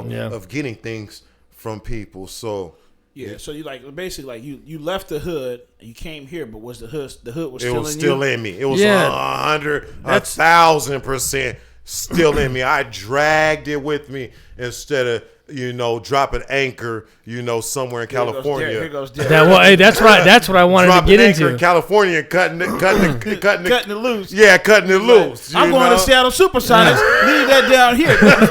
No. So I wanted to get into this. I'm glad you brought it up. So you're here, you're in school, you're doing your thing, but you're still in the game a little bit. So when do you find yourself in trouble here, and how does that all transpire? Like, what do you mean, like? So you get here, you get in school. Yup. But you say you don't leave the streets behind. No, because. What happens here? Because, to tell you the truth, like, even though I'm at this school, you know, like, no disrespect to any of these kids that I went to school with and seen me, like I'm looking at these dudes. These dudes are suckers. They're suckers, man. Suckers, you know what I'm saying? These dudes are prey. They're leaving money out around me, all kinds of crazy stuff. Like, I'm just doing a bunch of like taking stuff. Like it just did really didn't matter to me at all whatsoever. Like it does now. Like I would never be like that if I had this mind frame that I have back then. Like I would have never stole from none of these people unless I really didn't like you. Yeah. You know, then I wouldn't even really give a fuck. But Yeah. there were some people like to this day, like I might have took from, and like I like these people, even though I'm not gonna tell them that I probably took something from you, whether it was 15 or 20 or 30 years ago. You know what I'm saying? I still wouldn't take nothing from you now, and I probably found some type of way to pay them back secretly. Yeah. You know, Yeah. you know that they just didn't know it. You know what I'm saying? But that's pretty much how it was for me at this point in time. Like these people are suckers and prey. Like these people leave their cars and open and locked and shit like that. Like I'm not used to that shit. Like this shit's foreign. So did you end up doing time up here too? Did you get locked up back in? I end up in 2001 when I'm still out here, I call myself getting into a bunch of. Are you out of school at this point? Or are you still in high school? I dropped out. Oh, did you? I dropped out by then. Gio's already born. Gio's already maybe like 6 or 7 months. Like when this happens, that so I drop out. Of course, I'm like I didn't start selling hard drugs because I don't care what nobody said. Weed is not a hard drug. Yeah. You know, We need to release anybody in jail for weed right now. Let them all out. I start selling weed. You know what I'm saying? Like, you know, I already done dropped out of high school. I think I had one job at Burger King out there at the truck stop. That didn't work out too long because I didn't have a car. There was only one car. I was having trouble getting back and forth out there and all that stuff in high school. So like I said, I ended up just dropping out, and Shamila was just like, you know, Shamila of all people. Right. We all know Shamila. You know, so she's a good friend. Yeah, she was pregnant with Giovanni, you know, at the point in time. And I was just like, you know, personally, like, you know, because the school's already foreign. And I was just like, yeah. And another thing was like, I was so far behind in school, like I wasn't going to graduate on time with the class of 2000. Right. Like I was being held back another year in school, so I was being discouraged. I was discouraging too because I was feeling like a dummy. Right. You know what I'm saying? I was already feeling like a dummy, but really like felt like I had a dummy spotlight on me now. Yeah. You know, like what's Gio still doing here? How old are you, Gio? Are you 18, ain't you? Why are you still in high school? Yeah. You know, so it's gonna be hard. Yeah. It was rough. Hell yeah. You know, it was absolutely rough trying to figure that part out. That's nuts, dude. So you get out. So you drop out of school. I drop out of school. You're hustling. I'm hustling. Hustling. Got a baby on the way. Dropped out of school. I got a baby on the way. I got a baby on the way. I just turned 18. Yeah, I just turned 18. Like I'm out. I'm selling weed all the time. Me and Shamila had a small apartment down in Cascade Valley, so hood that I'm out. We're out. Well, at the point in time, I just happened to be with another person. I'm not going to mention this dude's name. He's a sucker. Yeah. You know, I happen to be with him, and he gets into a fight with somebody else, right? And I happen to be at this fight with him while he's fighting with this person. You know, they start jumping him. I get in there and break it up. I didn't even hit anybody. If I remember right, I just broke it up. Well, probably a week later, that same guy and his relatives, me and Shamila were parked at a stoplight at Walmart.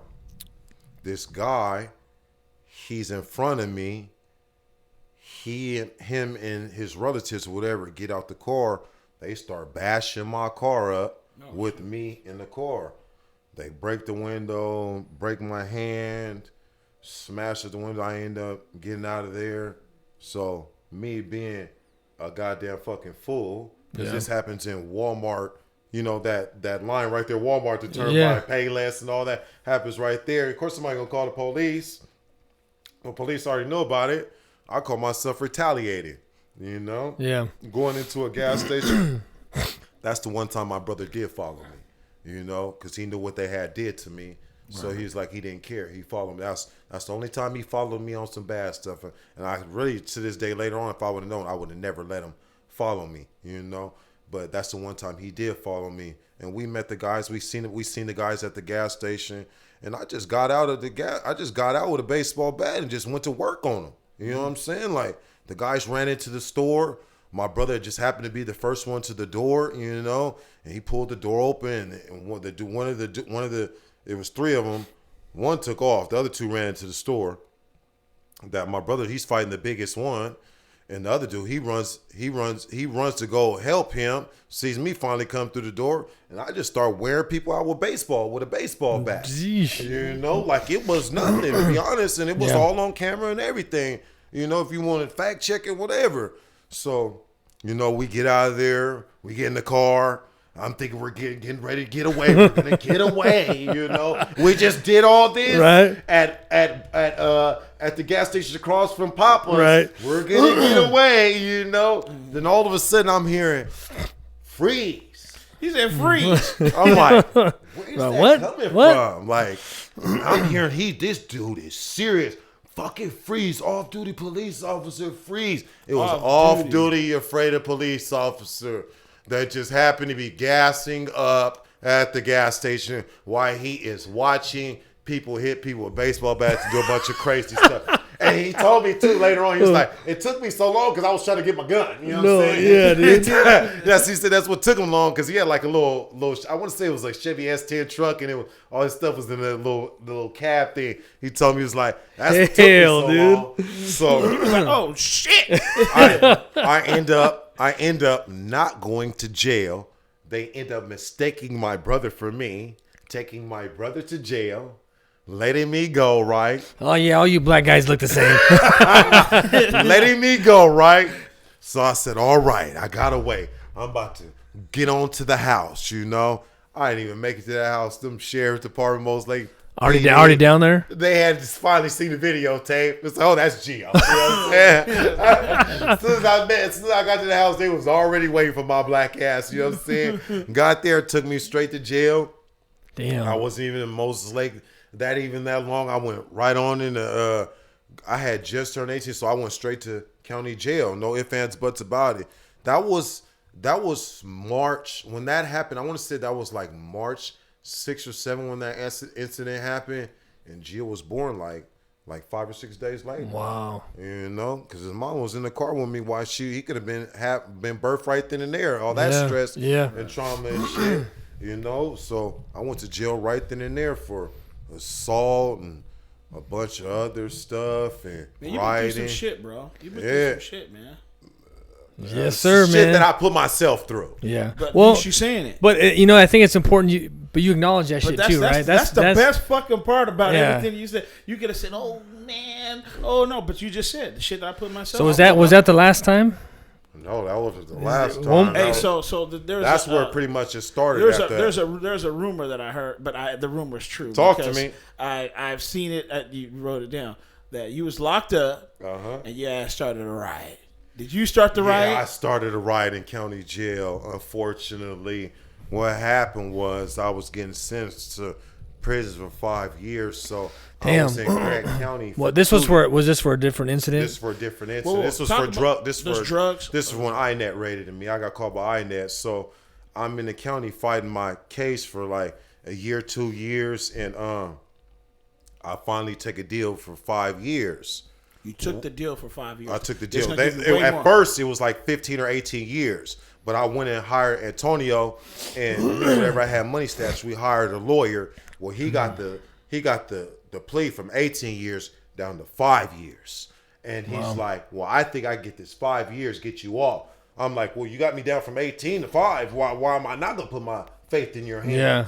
Well, you know, a long story short, INET wasn't going for it, so they found a way to make a special needs bus stop around, so I was close to a school zone, because where my house was so close to a school that they couldn't get me. I was more than 1,000 yards from the school. Okay. So what they used was a bus stop. Where if you're by a school, there's no need for bus stops. Oh, I got you. You see what I'm saying? So they used the special needs bus stop to get me for selling in the school zone. Yeah. You know? Yeah. Special needs. Yes. To get you. Wow. So that's how that works out. Wow. That So, got solid 5. So that between that and the riot got me to solid 5. But the reason why I started a riot, so I'm in county jail for 2 years. So usually you have a bunch of people coming to visit me. Shamila will come visit me with my son. You know, my ex or girlfriend I had at the point in time will come visit Antonio. Like, you know, people. And the lady that conducted and controlled the visit and took my visit the day, like the day before I was going to prison. Oh, I lost it. I went crazy. I started breaking out all the windows.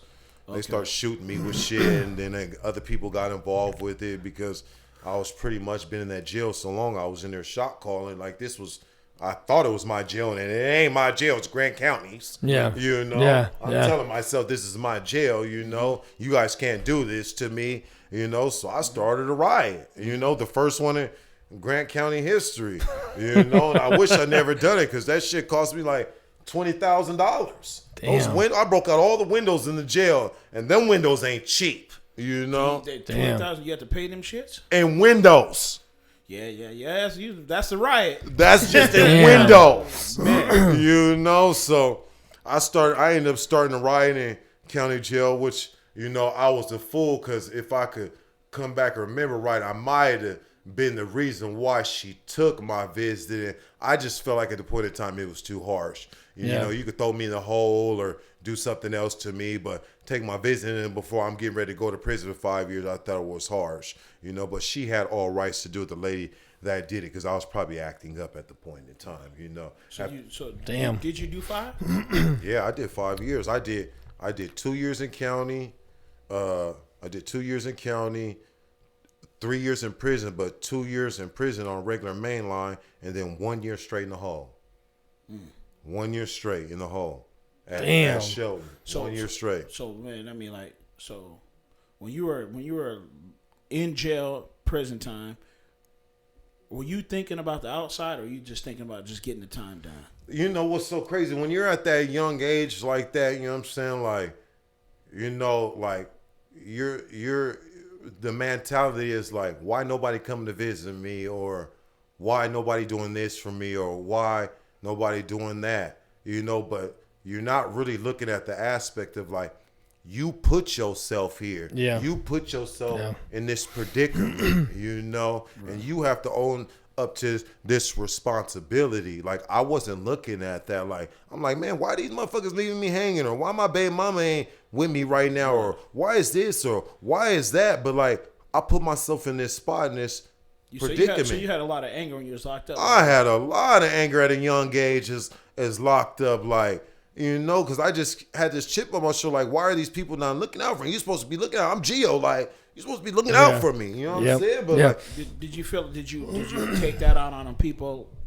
I took it out on people, like, not only in prison, but like when I got out too, like, you know, like, and that's another thing, like, with you too, like, you know, Derek, I used to look at Derek, like, how should I say it? Like, I used to look at Derek in a certain way, like, and I'm not trying to use the term square, you know what I'm saying, whatsoever. And you too, and I used to be looking at you guys like, you know, like, them niggas could never ever understand. Them niggas is squares. That's what I would say back then at that age. Like, them niggas is squares. Them niggas is jakes. Them niggas can never understand. But like, you guys were just like, really like living regular, normal life. Like, you guys like weren't in my world. Like, I kept trying to think like, these people have to understand my world of doing these bad things. You know what I'm saying? Of not, like, I see this square, like, I'm not, man, fuck that nigga, he's a square. You know what I'm saying? Yeah. Where now it's like,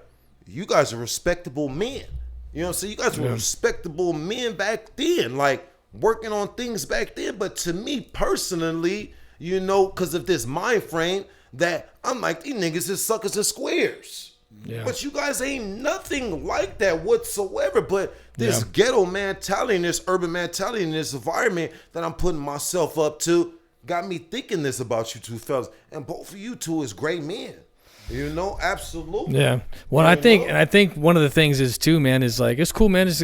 I love the fucking honesty, man. Honestly, bro. Like, this is what I want people to come in here, and I know Ann does too. We want to come in here and let people just like be real, be raw, be authentic, and just fucking let it out, dude. And with no repercussions, right? That's what we want. But I think it's crazy because we've all been through. Man, dude, been through the shit. Yo, like did it's some- all check this been out. through different It's probably shit, like dude. 15 years. It's probably about 15 years ago, right? Hey, but before you go, I just because we talked about it before, right? It's like, dude, like if I would have followed the past, which I had plenty of opportunities to go this way, I just chose to go this way. Right. And I always think about like sometimes like, why did I choose this though? And it was you know smart, what I'm saying? But though. It was smart, but why did I? Why all these motherfuckers was clowning Yeah. you for working at Walmart and things like that? It was smart. Right. Bro, my head was down. The thing is like I told you, I had guidance, man. Like I said, I had an older man in my life that had a life of some real shit to tell me. Boom. But what were you gonna say, bro? Going. No. Well, basically that's what I was gonna tell you was about 15 years ago. I was out, right, and one of the dudes. Was out. Yeah, I was out. Hey, Ed was a bad dude back in the day, though. Hey, was this Michael's days? This 15 years ago, it wasn't really Michael's days. Michael's days was 20 years ago.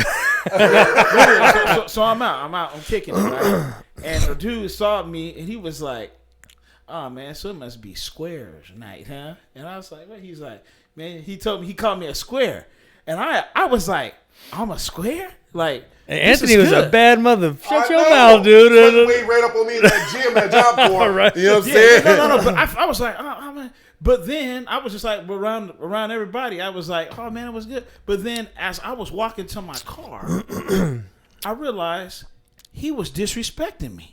Yeah. So I caught him to the side and I grabbed him by it. Yep.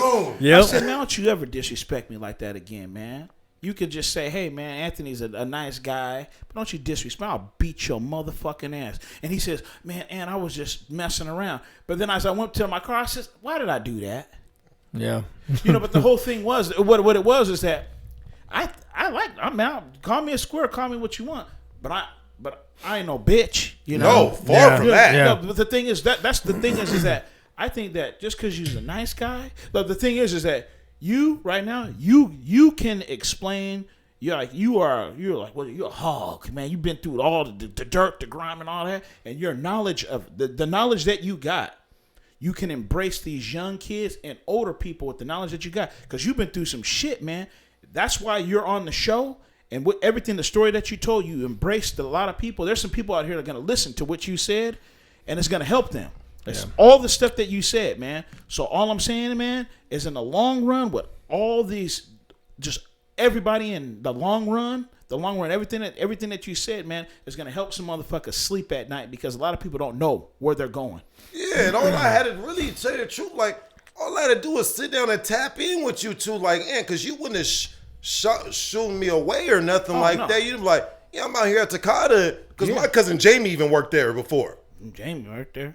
My cousin Jamie even worked at Takata. So that should even tell you. Yeah. You know what I'm saying? Yeah. And I could have like sat down with you and you would have gave me some game, but I was like, my mentality in this thing that I had going on, especially for you young dudes, like you guys see these men, these dudes are solid men just because they don't live no criminal life or anything like that does not make them not good men. Yeah. Like, but my mind frame from this certain ways would not let me think of anything else. Like, I'd be like, man, these niggas are suckers and squares, man. You know what I'm saying? Ain't nothing wrong with being no square. Yeah. Whatsoever. So when you got out, how old was Gio, your son?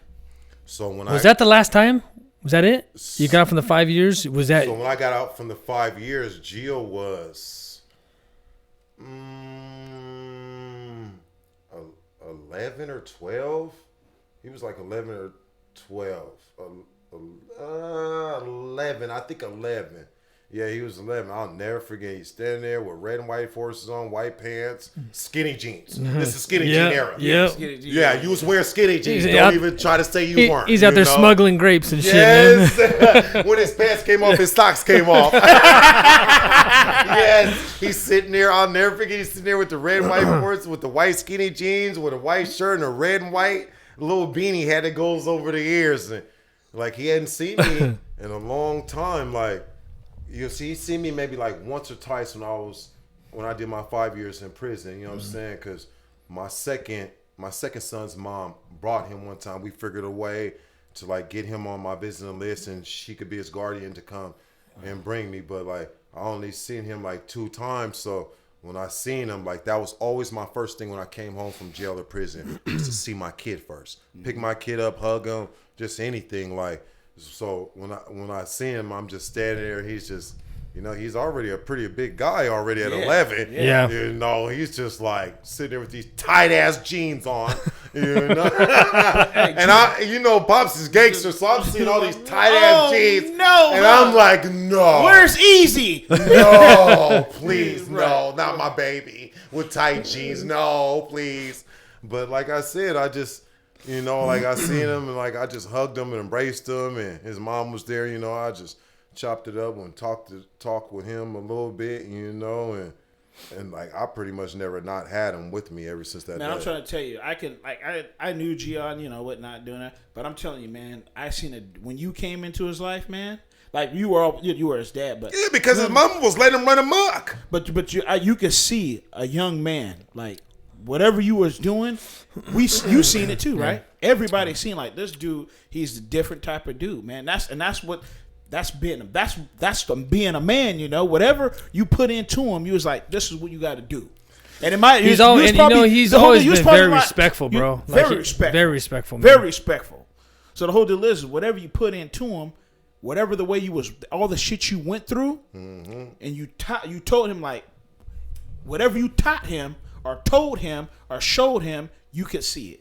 Absolutely. So was this bro? So I mean, we're 145 in. This is gonna be the longest episode. I already know, but we'll start winding gearing in, right? Gearing down. But I want to know. So was this like you get out? Your son's 11 years old. Do you decide now like this is the opportunity for me just to fucking straight and narrow, man, turn my life around? I got my young buck. I got it.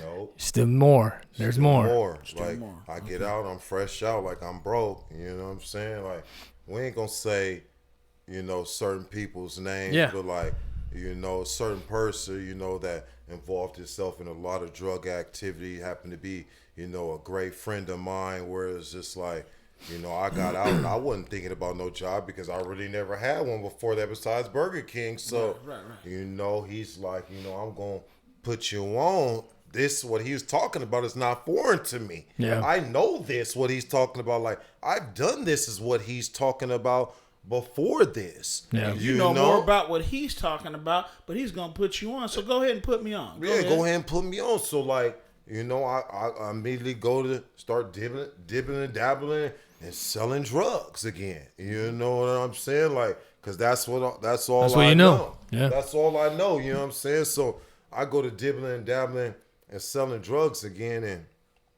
like something like happened to 2 of my good friends that both of them went to the feds for drug cases. You know what I'm saying? One of them was my friend from high school, and one I didn't go to high school. It was just, it was my best friend because of other reasons. I met him later on in life. But when this happened, when the feds came and did that big raid around here. Whoa. Oh, you remember that? I remember that. Yeah. You remember that? Yeah. So you didn't expect them to do that? No, I didn't expect them to do that. And when I didn't get in trouble for being in this, when I didn't get grouped with that bunch, like I was like, okay, man, I need to find another hustle. You know what I'm saying? Yeah. Like I need to dip off and find me another hustle. So like I dipped off and went to doing a different type of hustle, like out of state, taking girls with me to go do certain things, you know what I'm saying? Not pimping either, you know what I'm saying? Something else we don't really need to say, but I'll go out of state and go do other things and come on back, and then like even that started to like get old, and and I'm just like, man, like I'm still going to all my kids' tournaments, Wenatchee, or whether it's football this, a tournament this, over doing this, or like I'm doing all these baseball tournaments and all this stuff. Like I was never not with Giovanni when it came to anything unless activities, I couldn't afford it. You know what I'm saying? I would just send him by himself with one of his white partners or one of his partners, you know what I'm saying? Give him some money and send him with him unless I couldn't afford it. But I was like, man, this shit getting old, man. You know what I'm saying? Like, You know, my partners had got busted for the Fed shit. So I had slowed down. I went and got a regular construction job. It was like my first major construction job. I was like, all right, you know, that went over. I had the taste of that, but I was still like kind of like in the game where it was just like, The fuck game this. it's fast. I'm it's like a lot and it's fast. Yeah, but you know what I'm saying? And I'm just like, man, fuck this. Like I ain't got another job. I was like, fuck it. I'm just going back in and start selling cocaine again. You know what I'm saying? I started selling cocaine. Then I ended up meeting my daughter's mother. You know what I'm saying? That's what happened. I ended up meeting my daughter's mother, and you know, we started talking and you know, going back and forth with each other. And I hadn't even told her that I had to go to prison. What? Yes. Whoa, you had to go to prison? Yes. You were ready to go to prison. So it's like, you know. I had already been sentenced, I think, in everything. Had a great date, but you know I'll what see I'm you. saying? Yeah. You know that I had to go to prison.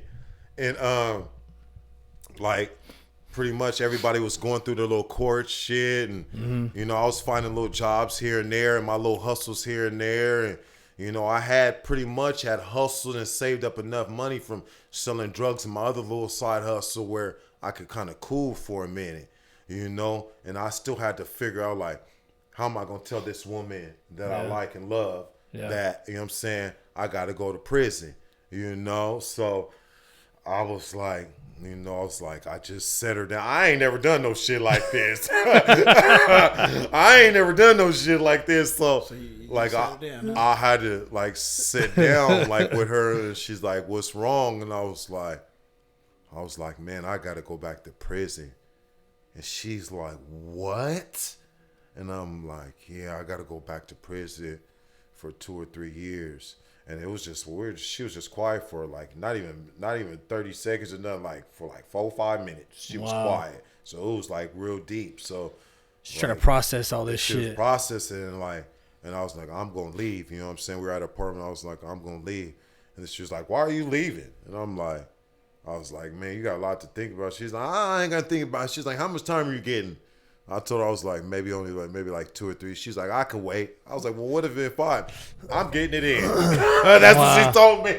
Wow. Just like that. Yeah. I couldn't be mad at her. Yeah. I couldn't be mad at her. She was telling me the truth. Yeah. I had women not wait for less time than that. You know? Yeah. And she waited. You know, but why she waited for me, you know what I'm saying? Once I talked to her, like, you know, she was like, Giovanni, like, I don't want to be with nobody that's always in jail.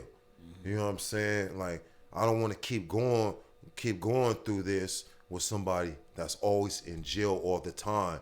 And at the point in time, like, I'm a little bit older now where I'm like, you know, like, what she talking about is rational. Right. You know, what she's kind of speaking about. It makes some sense. But at the same time, I'm like, man, I don't give a fuck what she talking about. You know what I'm saying? But at the same time, I still knew I loved this woman. You know what I'm saying? This woman, you did this, but the genuine was saying, man, fuck that, I'm going to still get it in. Yeah, you know what I'm saying? So I had to like really sit back and I said, well, damn, nigga, you told her. So like, you might want to sit here and listen to her more. And like, I just kept listening to her more. She was like, it's just other opportunities. Yeah, That's what it was. Yeah. That word opportunities. She just happened to be like the project coordinator at her job where she hires people to do jobs and shit like that. Like, I ain't never really had that in my life where it's just like, she's just telling me like, I got opportunities for you. Like, don't worry about it. Like, just do what you're supposed to do in that place. I'll come visit you all the time. I'll be right here. And she was absolutely fucking right. She did every fucking thing she fucking said when I got out of prison. So she was another person in your life that kind of helped you see things a little bit different than Absolutely, she That's was. what's up, I ain't man. gonna take nothing from That's my what's daughter's up. mama. You That's know, what's up, no man. names. You know, So you go 2-3 years in? What'd you do? I think 2 years in. It was 2 years in. I went 2 years in. And is this the last like you're time. just like, man, I'm My fucking man. I'm Yeah, fucking It's the last time. But that's the thing. You know, It's just like you're just I'm done, dude. I'm done with this. I'm just It was a combination of a bunch of things. So, you know, like, it's no secret nowadays the way that, you know, things are being ran. You know, snitching is at an all-time high. You know, like, people wear button cams on you. They don't have no problem setting you up. to make a drug deal or anything to get out of something. Yeah, game's different, man. Minute of things, period. So I'm sitting here and I'm seeing all this shit on TV and all this stuff, and like the prison that they sent me to is Airway Heights, right? So Airway Heights has always been known for certain things, but now it's being known for one thing, for sex offenders and snitches. So we'll say the prison there, that when I get transferred there, because like I said, they have a camp out there, then they have the inside prison. So when I get transferred to the inside prison, over, we'll say like 90% of the prison is sex offenders and rapists and snitches.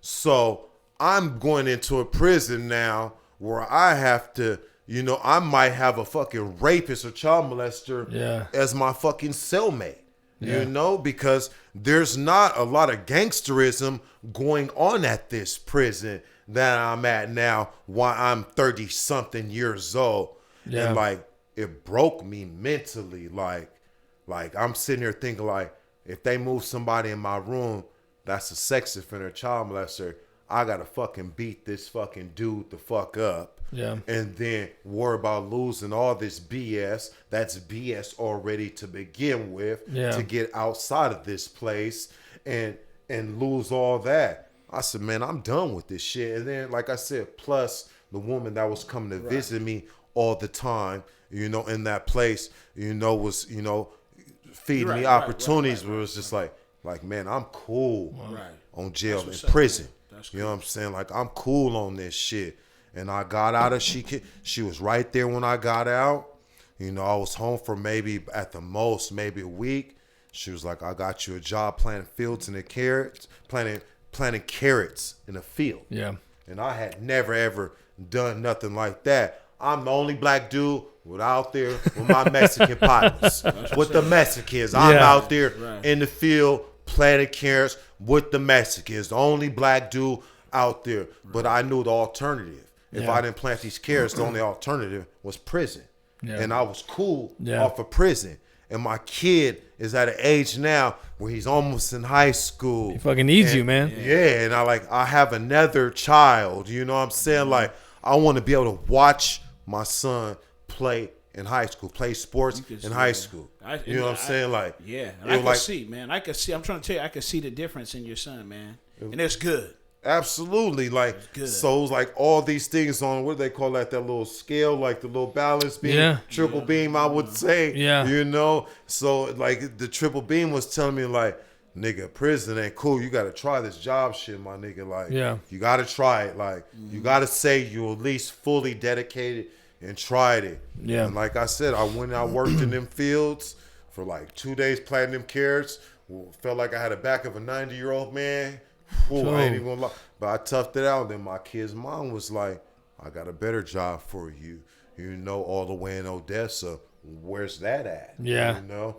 Tearing down roofs off of houses, and I showed. He's working, bro. Yeah, I showed up to this job, did a good job because I know how to go in hard, not say nothing. And this white man sitting down there, because it was a church too, of all the things. He's sitting down there looking. He's like, hey man, what do you do? And I'm like, oh man, it's nothing. You know what I'm saying? Like, and he happened to know my kid's mom. He was like, yeah, something that old such and such. And so, yeah, she's a firecracker and this and that. And he was like, well, man, he was like, well, after this one's over, well, what do you got? What are you doing? I'm like, oh, I'll just probably wait for her to give me another job or something like that. And he's like, well, I got jobs for you in Spokane. Oh, shit. I'm like, huh? Yeah.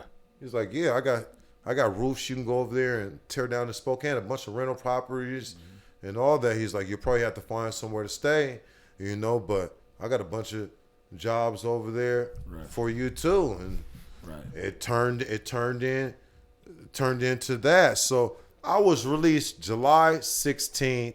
We'll say in July 16th. This would be 8 years. It'd be 8 years I've been free from prison. So I was released July 16th. So this coming up July 16th, I've been free. I've been pretty much been working ever since, on and off, whether a job let me on or a job let me off. different types of job, whether it was at the gorge, whether it's planting stuff in the field. That's what's up, man. Anything, Yeah. you know. That's what's anything up, man. I could get my hands on. Until, like I said, I ran across Cleophas Cruz one day, and he's like, Gio, why don't you join the union? What is that? Cleophas is a good dude, man. Hey, He's a solid. Cleophas. I forgot about Cleophas. It would have been Matt Lusk, Cleophas, and Jason White. Okay, I got you. You know, Yes. Cleophas just hit me up. He was like, "Man, you need to join the union, man. You need to get over here." And he's got he's electrical engineering. Yep. He's a class. You A class. He was class yeah. too. Yeah. So I go to church with Cleophas and known him forever. He's and, telling me about the union, and I'm like, what the fuck is that? Like, Yeah. And he's telling me Cleophas is an electrician, and I'm like, I had heard, little snippets of things like you gotta take crazy math, and with my schooling, lack of schooling, like I never been good at math, so I was like, that's not for me, Cle. I wish I could do that, but bro, like I'm too far behind in that. Yeah. He's like, well, there's other stuff. He's like, there's carpentry. He's like, there's a bunch of other, there's concrete, a bunch of other things, right? Cle's giving me this scenario about the unit. And you know what's so crazy is, so I'm working a bunch of these different jobs and all this. Clearly we're both shoe fanatics. right. I end up finding a pair of shoes at Ross, a Jordan 1s, like some type of undefeated something. They were something. I put them on buy, sell, and trade to sell. Well, Frankie Mesa, I ain't gonna badmouth you, Frankie. We don't mess with each other. He texted me like, "Hey, my boss wants to buy those shoes." I'm like, "Oh yeah?" I'm like, "Okay, cool." So what's the gas station out going towards REC?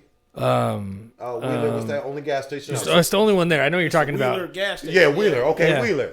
So I ended Yeah. up meeting the dude at Wheeler. Dude pull up in a big old new Chevy truck, hop out with a hard hat on. I'm sitting inside looking at him like, why the fuck are you driving with a hard hat on? You know Right, what I'm right. saying? What's wrong with you? You know Yeah. what I'm saying? She comes in, sits down, is talking to me, and it's like, what do you do for a living? And I'm like, sell shoes and work at the gorge. You know what I'm saying? Yeah. Like different little jobs and stuff. And he's like, would you like to come work at REC? And I'm looking at this dude like, they'll never hire me there. Yeah. Never. I was like, my background's too extensive. I've been in too much trouble for these people to hire me there. He was like, I can get you in. And I'm like, oh, okay, whatever. Just get my money for my shoes so I can get out of here. Yeah. So I get to do my number, of course, all that. I leave. He calls me 2 days later and says, what are you doing? And I'm like, Chilling, man. What's What up? you mean, what am I doing? Nigga, shit. He's like, you think you can go to Tri-Cities? I'm like, the fuck am I going to Tri-Cities for? Yeah. He said, I need you to go down there and fill out some paperwork down in the union. And I'm telling him, I'm like, you need me to go fill out some paperwork down there? He's like, yeah, I'm going to try to get your job at REC. That's what's up, I'm dude. like, man, this That's dude's what's playing up. with me, man. That's a good ass I'm like, job. all right, whatever. You That's know a what I'm good ass saying? job, dude. All right, whatever. Yeah, REC. Let me tell you like this. I'm gonna let you keep going. Did you know I got like 13,500 stocks invested in REC. I bought them at like $1. That's up to like $1.90. Right now? Yeah, I thought they went under. they're coming back. They're coming back. So they're Okay, saying. So look. Go ahead. So old boy comes here, whatever. Tells me, yeah, I can get you in the union and all that. And he calls me.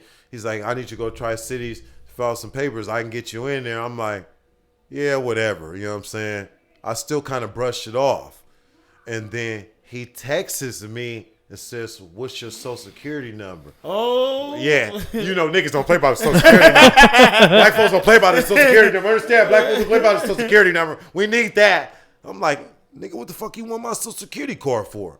He's like, man, I'm telling you, I can get you a job at REC. He's like, I'm filling this shit out for you, man. And I'm just sitting there thinking like, man, at first I'm like, nah, I brushed him off. And then I don't know what happened. Something in my heart was like telling me like, give it a shot. Cause I'm like, this dude got big new truck. This dude coming by Jace from me. Like, this dude don't need to steal nothing from me. Yeah. You know what I'm saying? But still at the same time in the back of my mind, like, don't trust nobody. Yeah. But I gave him my phone number. He called me another 2 days later and was like, come to such and such at this gate at such and such, and you're in. And I was like, I was like, what? Is this true? That's I'm what's like, up, dude. Is this I'm like That's what's what? up. And he's like, yeah, you're here. So I end up calling him later on that night. And was like, hey man, do I need any tools? He's like, nah, man, I got a harness there. You might need this tool. So I just happened to be in Home Depot when I called him. And he's like, where are you? I'm like, I'm in Home Depot. He's like, you serious, huh? I'm like, yeah, like, yeah. like you got me a job on that REC, working at REC. Like, how can I not take this for granted? I want to come prepared. Yeah. So he was like, oh, okay, you know what I'm saying? Told me what tools to get. I showed up there the next day. And like, I was just working. Like, the crazy thing for me was, Eddie Oveda, he my best friend. Yeah. So I'm seeing Eddie out there, at REC, and like, I ain't even been out of prison that long, and I'm working at REC. Like, how the fuck you get out here, Yeah, man? you know what I'm saying? What the fuck He you like, he doing? happy for a nigga, you know what I'm saying? Like, bro, like, I'm so happy for you. Like, he's talking to me. I'm seeing Roscoe out there. Yeah. We all talking like, man, Gio, you made it. So I'm like, this is cool. So, I personally never feel like, I was going to be able to ever get a job like that? Job or opportunity out there. They coming back, and whatever you do, you're going to be able to get back if you want. They coming back. That's another podcast. Yeah. Hey, that's another. Well, we'll do it. We'll do it. Another podcast. Round two. Hey, we gotta wind it down. We way over. So this is what I need to know. I got like two things for you. Okay, two questions. So all the shit that you done, you fucked a lot of motherfuckers over. You know what I'm saying, right? Absolutely. But did you believe in God, right? Absolutely. One God and one God only. Okay. Did you pray about just becoming a better man? I'm gonna be honest when it comes to that, like, you know what I'm saying? Like, I had lived so much bad and done so many horrible type things to human beings. Like, I really don't be praying to God, asking God for stuff, you know what I'm saying? Like, cause I figured I used up all them chances when I was in jail in Juvenile Hall. Like, get me out of this one. Yeah. I won't do nothing again. Right. Please, just, right. I figured I used up all them chances. So, like, I really never, like, would really pray to God or ask certain things unless it was, like, really, really medical or something crazy. Somebody's dying. Because, like, I feel like I had exhausted all my opportunities and, chances with God. Right. In my personal heart and in my personal opinion, so even still to this day now, even if I pray or say anything to God, like I really don't try to never ask for nothing unless it's for somebody else. There you go. You know what I'm saying? Real shit on my mama, on my life, like, because I just feel like I had done so much bad in my previous young life, and some things in my adult life too that that where it's just like I feel like I exhausted all of my opportunities. It wasn't nothing left but hell for me. Right. Yeah. That's how I feel. You know what I'm deep, saying? Bro. That's good shit, man. Yeah. With that being said, that is not true though, right? You know that, right? Like, the thing is like the opportunities that he's gonna give you or they're there for you, they're always gonna be there no matter what you've done. Right. That's the most unique thing about all this, man. So I know where you're coming from with that, but just know, bro, like, exactly everything. You knows where you're coming from, but you still need to ask for things for yourself and just all the time to say, I'm just glad to be here, and I appreciate I'm just glad. Just thank you for me waking up. Okay? Absolutely. Right. Hell yeah. So I know we deep. So the last question is that, are you at peace with yourself right now? I'm at peace with myself right now, but like I have this little piece of me, especially now with this age and with evolving. It's like, I have this little piece of me like that's, because it's like I feel like at this age in life where it's like it's so much like I'm seeing now that I didn't see before. Like, you guys is homeowners. Yeah. You know what I'm saying? I'm sitting I went to another house looking for him. You know what I'm saying? Like, I should be in you guys' position right now. Whether it's mentally, internally, just anything, period. So, like, I still have this chip on my shoulder and this feeling of not being finished because, like I said, like, you still got to remember, like, even though I'm trying to catch up, I still got other things where I scar mentally. My kids' moms, my kids. Yeah. You know what I'm saying? Like, there's still a bunch of other stuff in there. That's what I said. There's a whole nother podcast to this. Yeah. You know? Yeah, we gotta do round 2, man.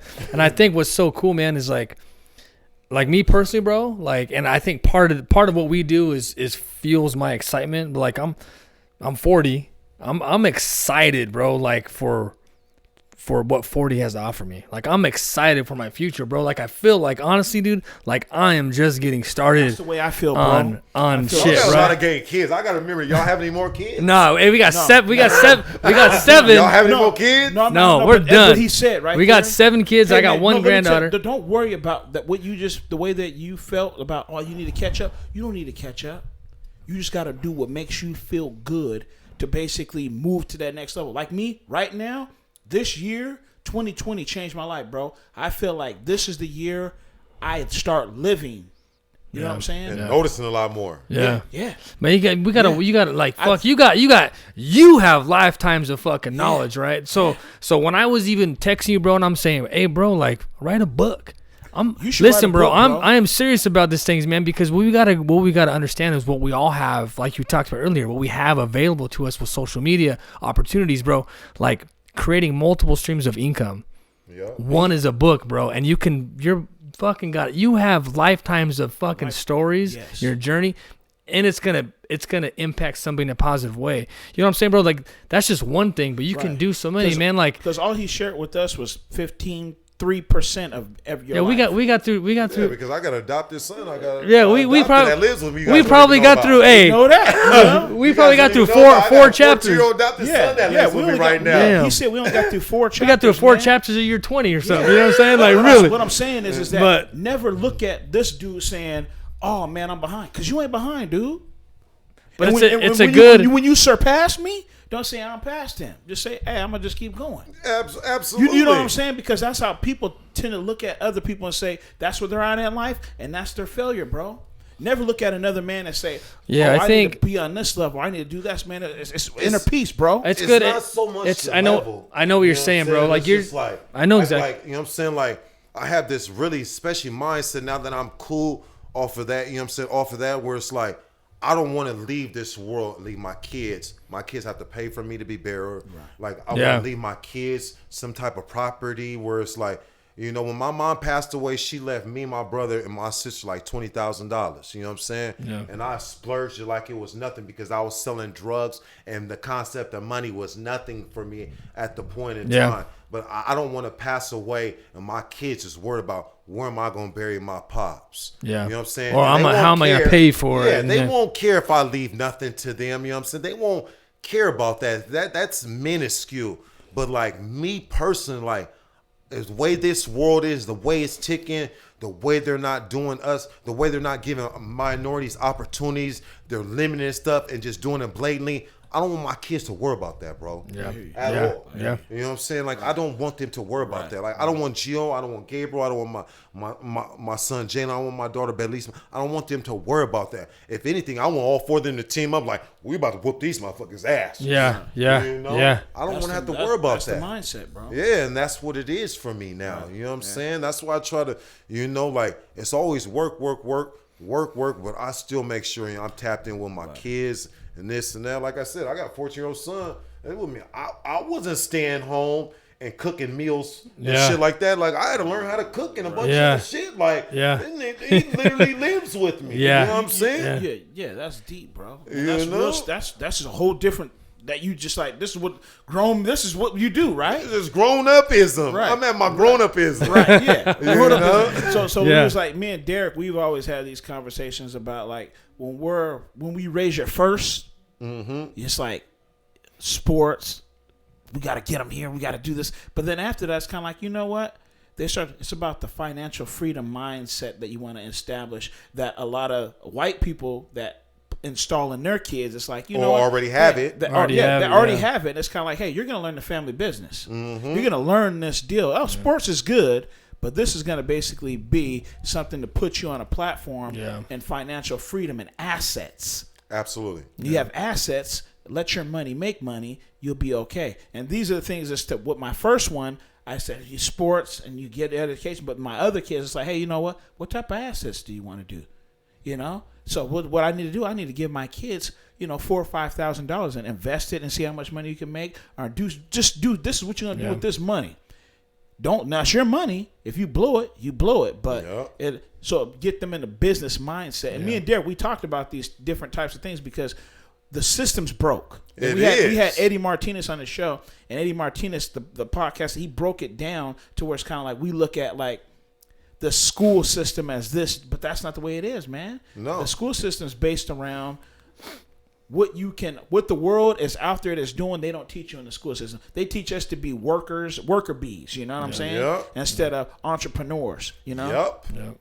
Yeah, man, and I think too, like one of the things, like you hustled, man, your whole life, man. You're a businessman. You're a businessman, so I think you can a hustler should be able to hustle anything. Yes. Now we just got to find the legit thing or the thing that's gonna pay you what we want, and they're out there, man. That's one thing that I'm finding, bro. It's like we deep, huh? Let's wind it up. All right, hey, that's it. That's it. Yeah, that's good. Yeah, that's it, man. We're going. We're gonna do round 2, man, because we're just getting started. Man, we're just getting started. I need some more stories. I want to know. It's a whole lot more. Yeah, we super duper tap on the Moses one. I know, man. Hey, but we're 2 hours and 15 minutes in. But hey, when I took that cop's wife, oh man, that will get. Now you're getting us in trouble, man. No, hey, Mr. 5-0, we're good with the cops. There's so many more. I can't even tell you. That will get us some more subscribers, man. That's what we want. Man, you fucked the cop's wife. Yeah, that's next episode. Yeah. Hey, man, I want to thank Gio. I want to thank you for coming in, bro. Seriousness, man, just coming and sharing some of your story, man, because I do believe, man, that like the real, true, authentic stuff is the stuff that changed people's lives. I do believe it, man. And I'm glad, man. I do believe it, man. I'm glad you came on and kind of just to tell us, man.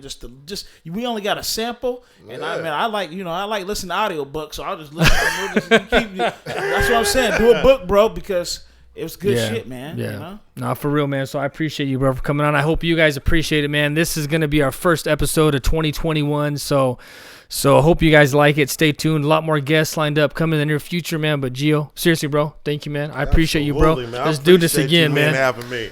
The Lab DNA, we're coming. Peace.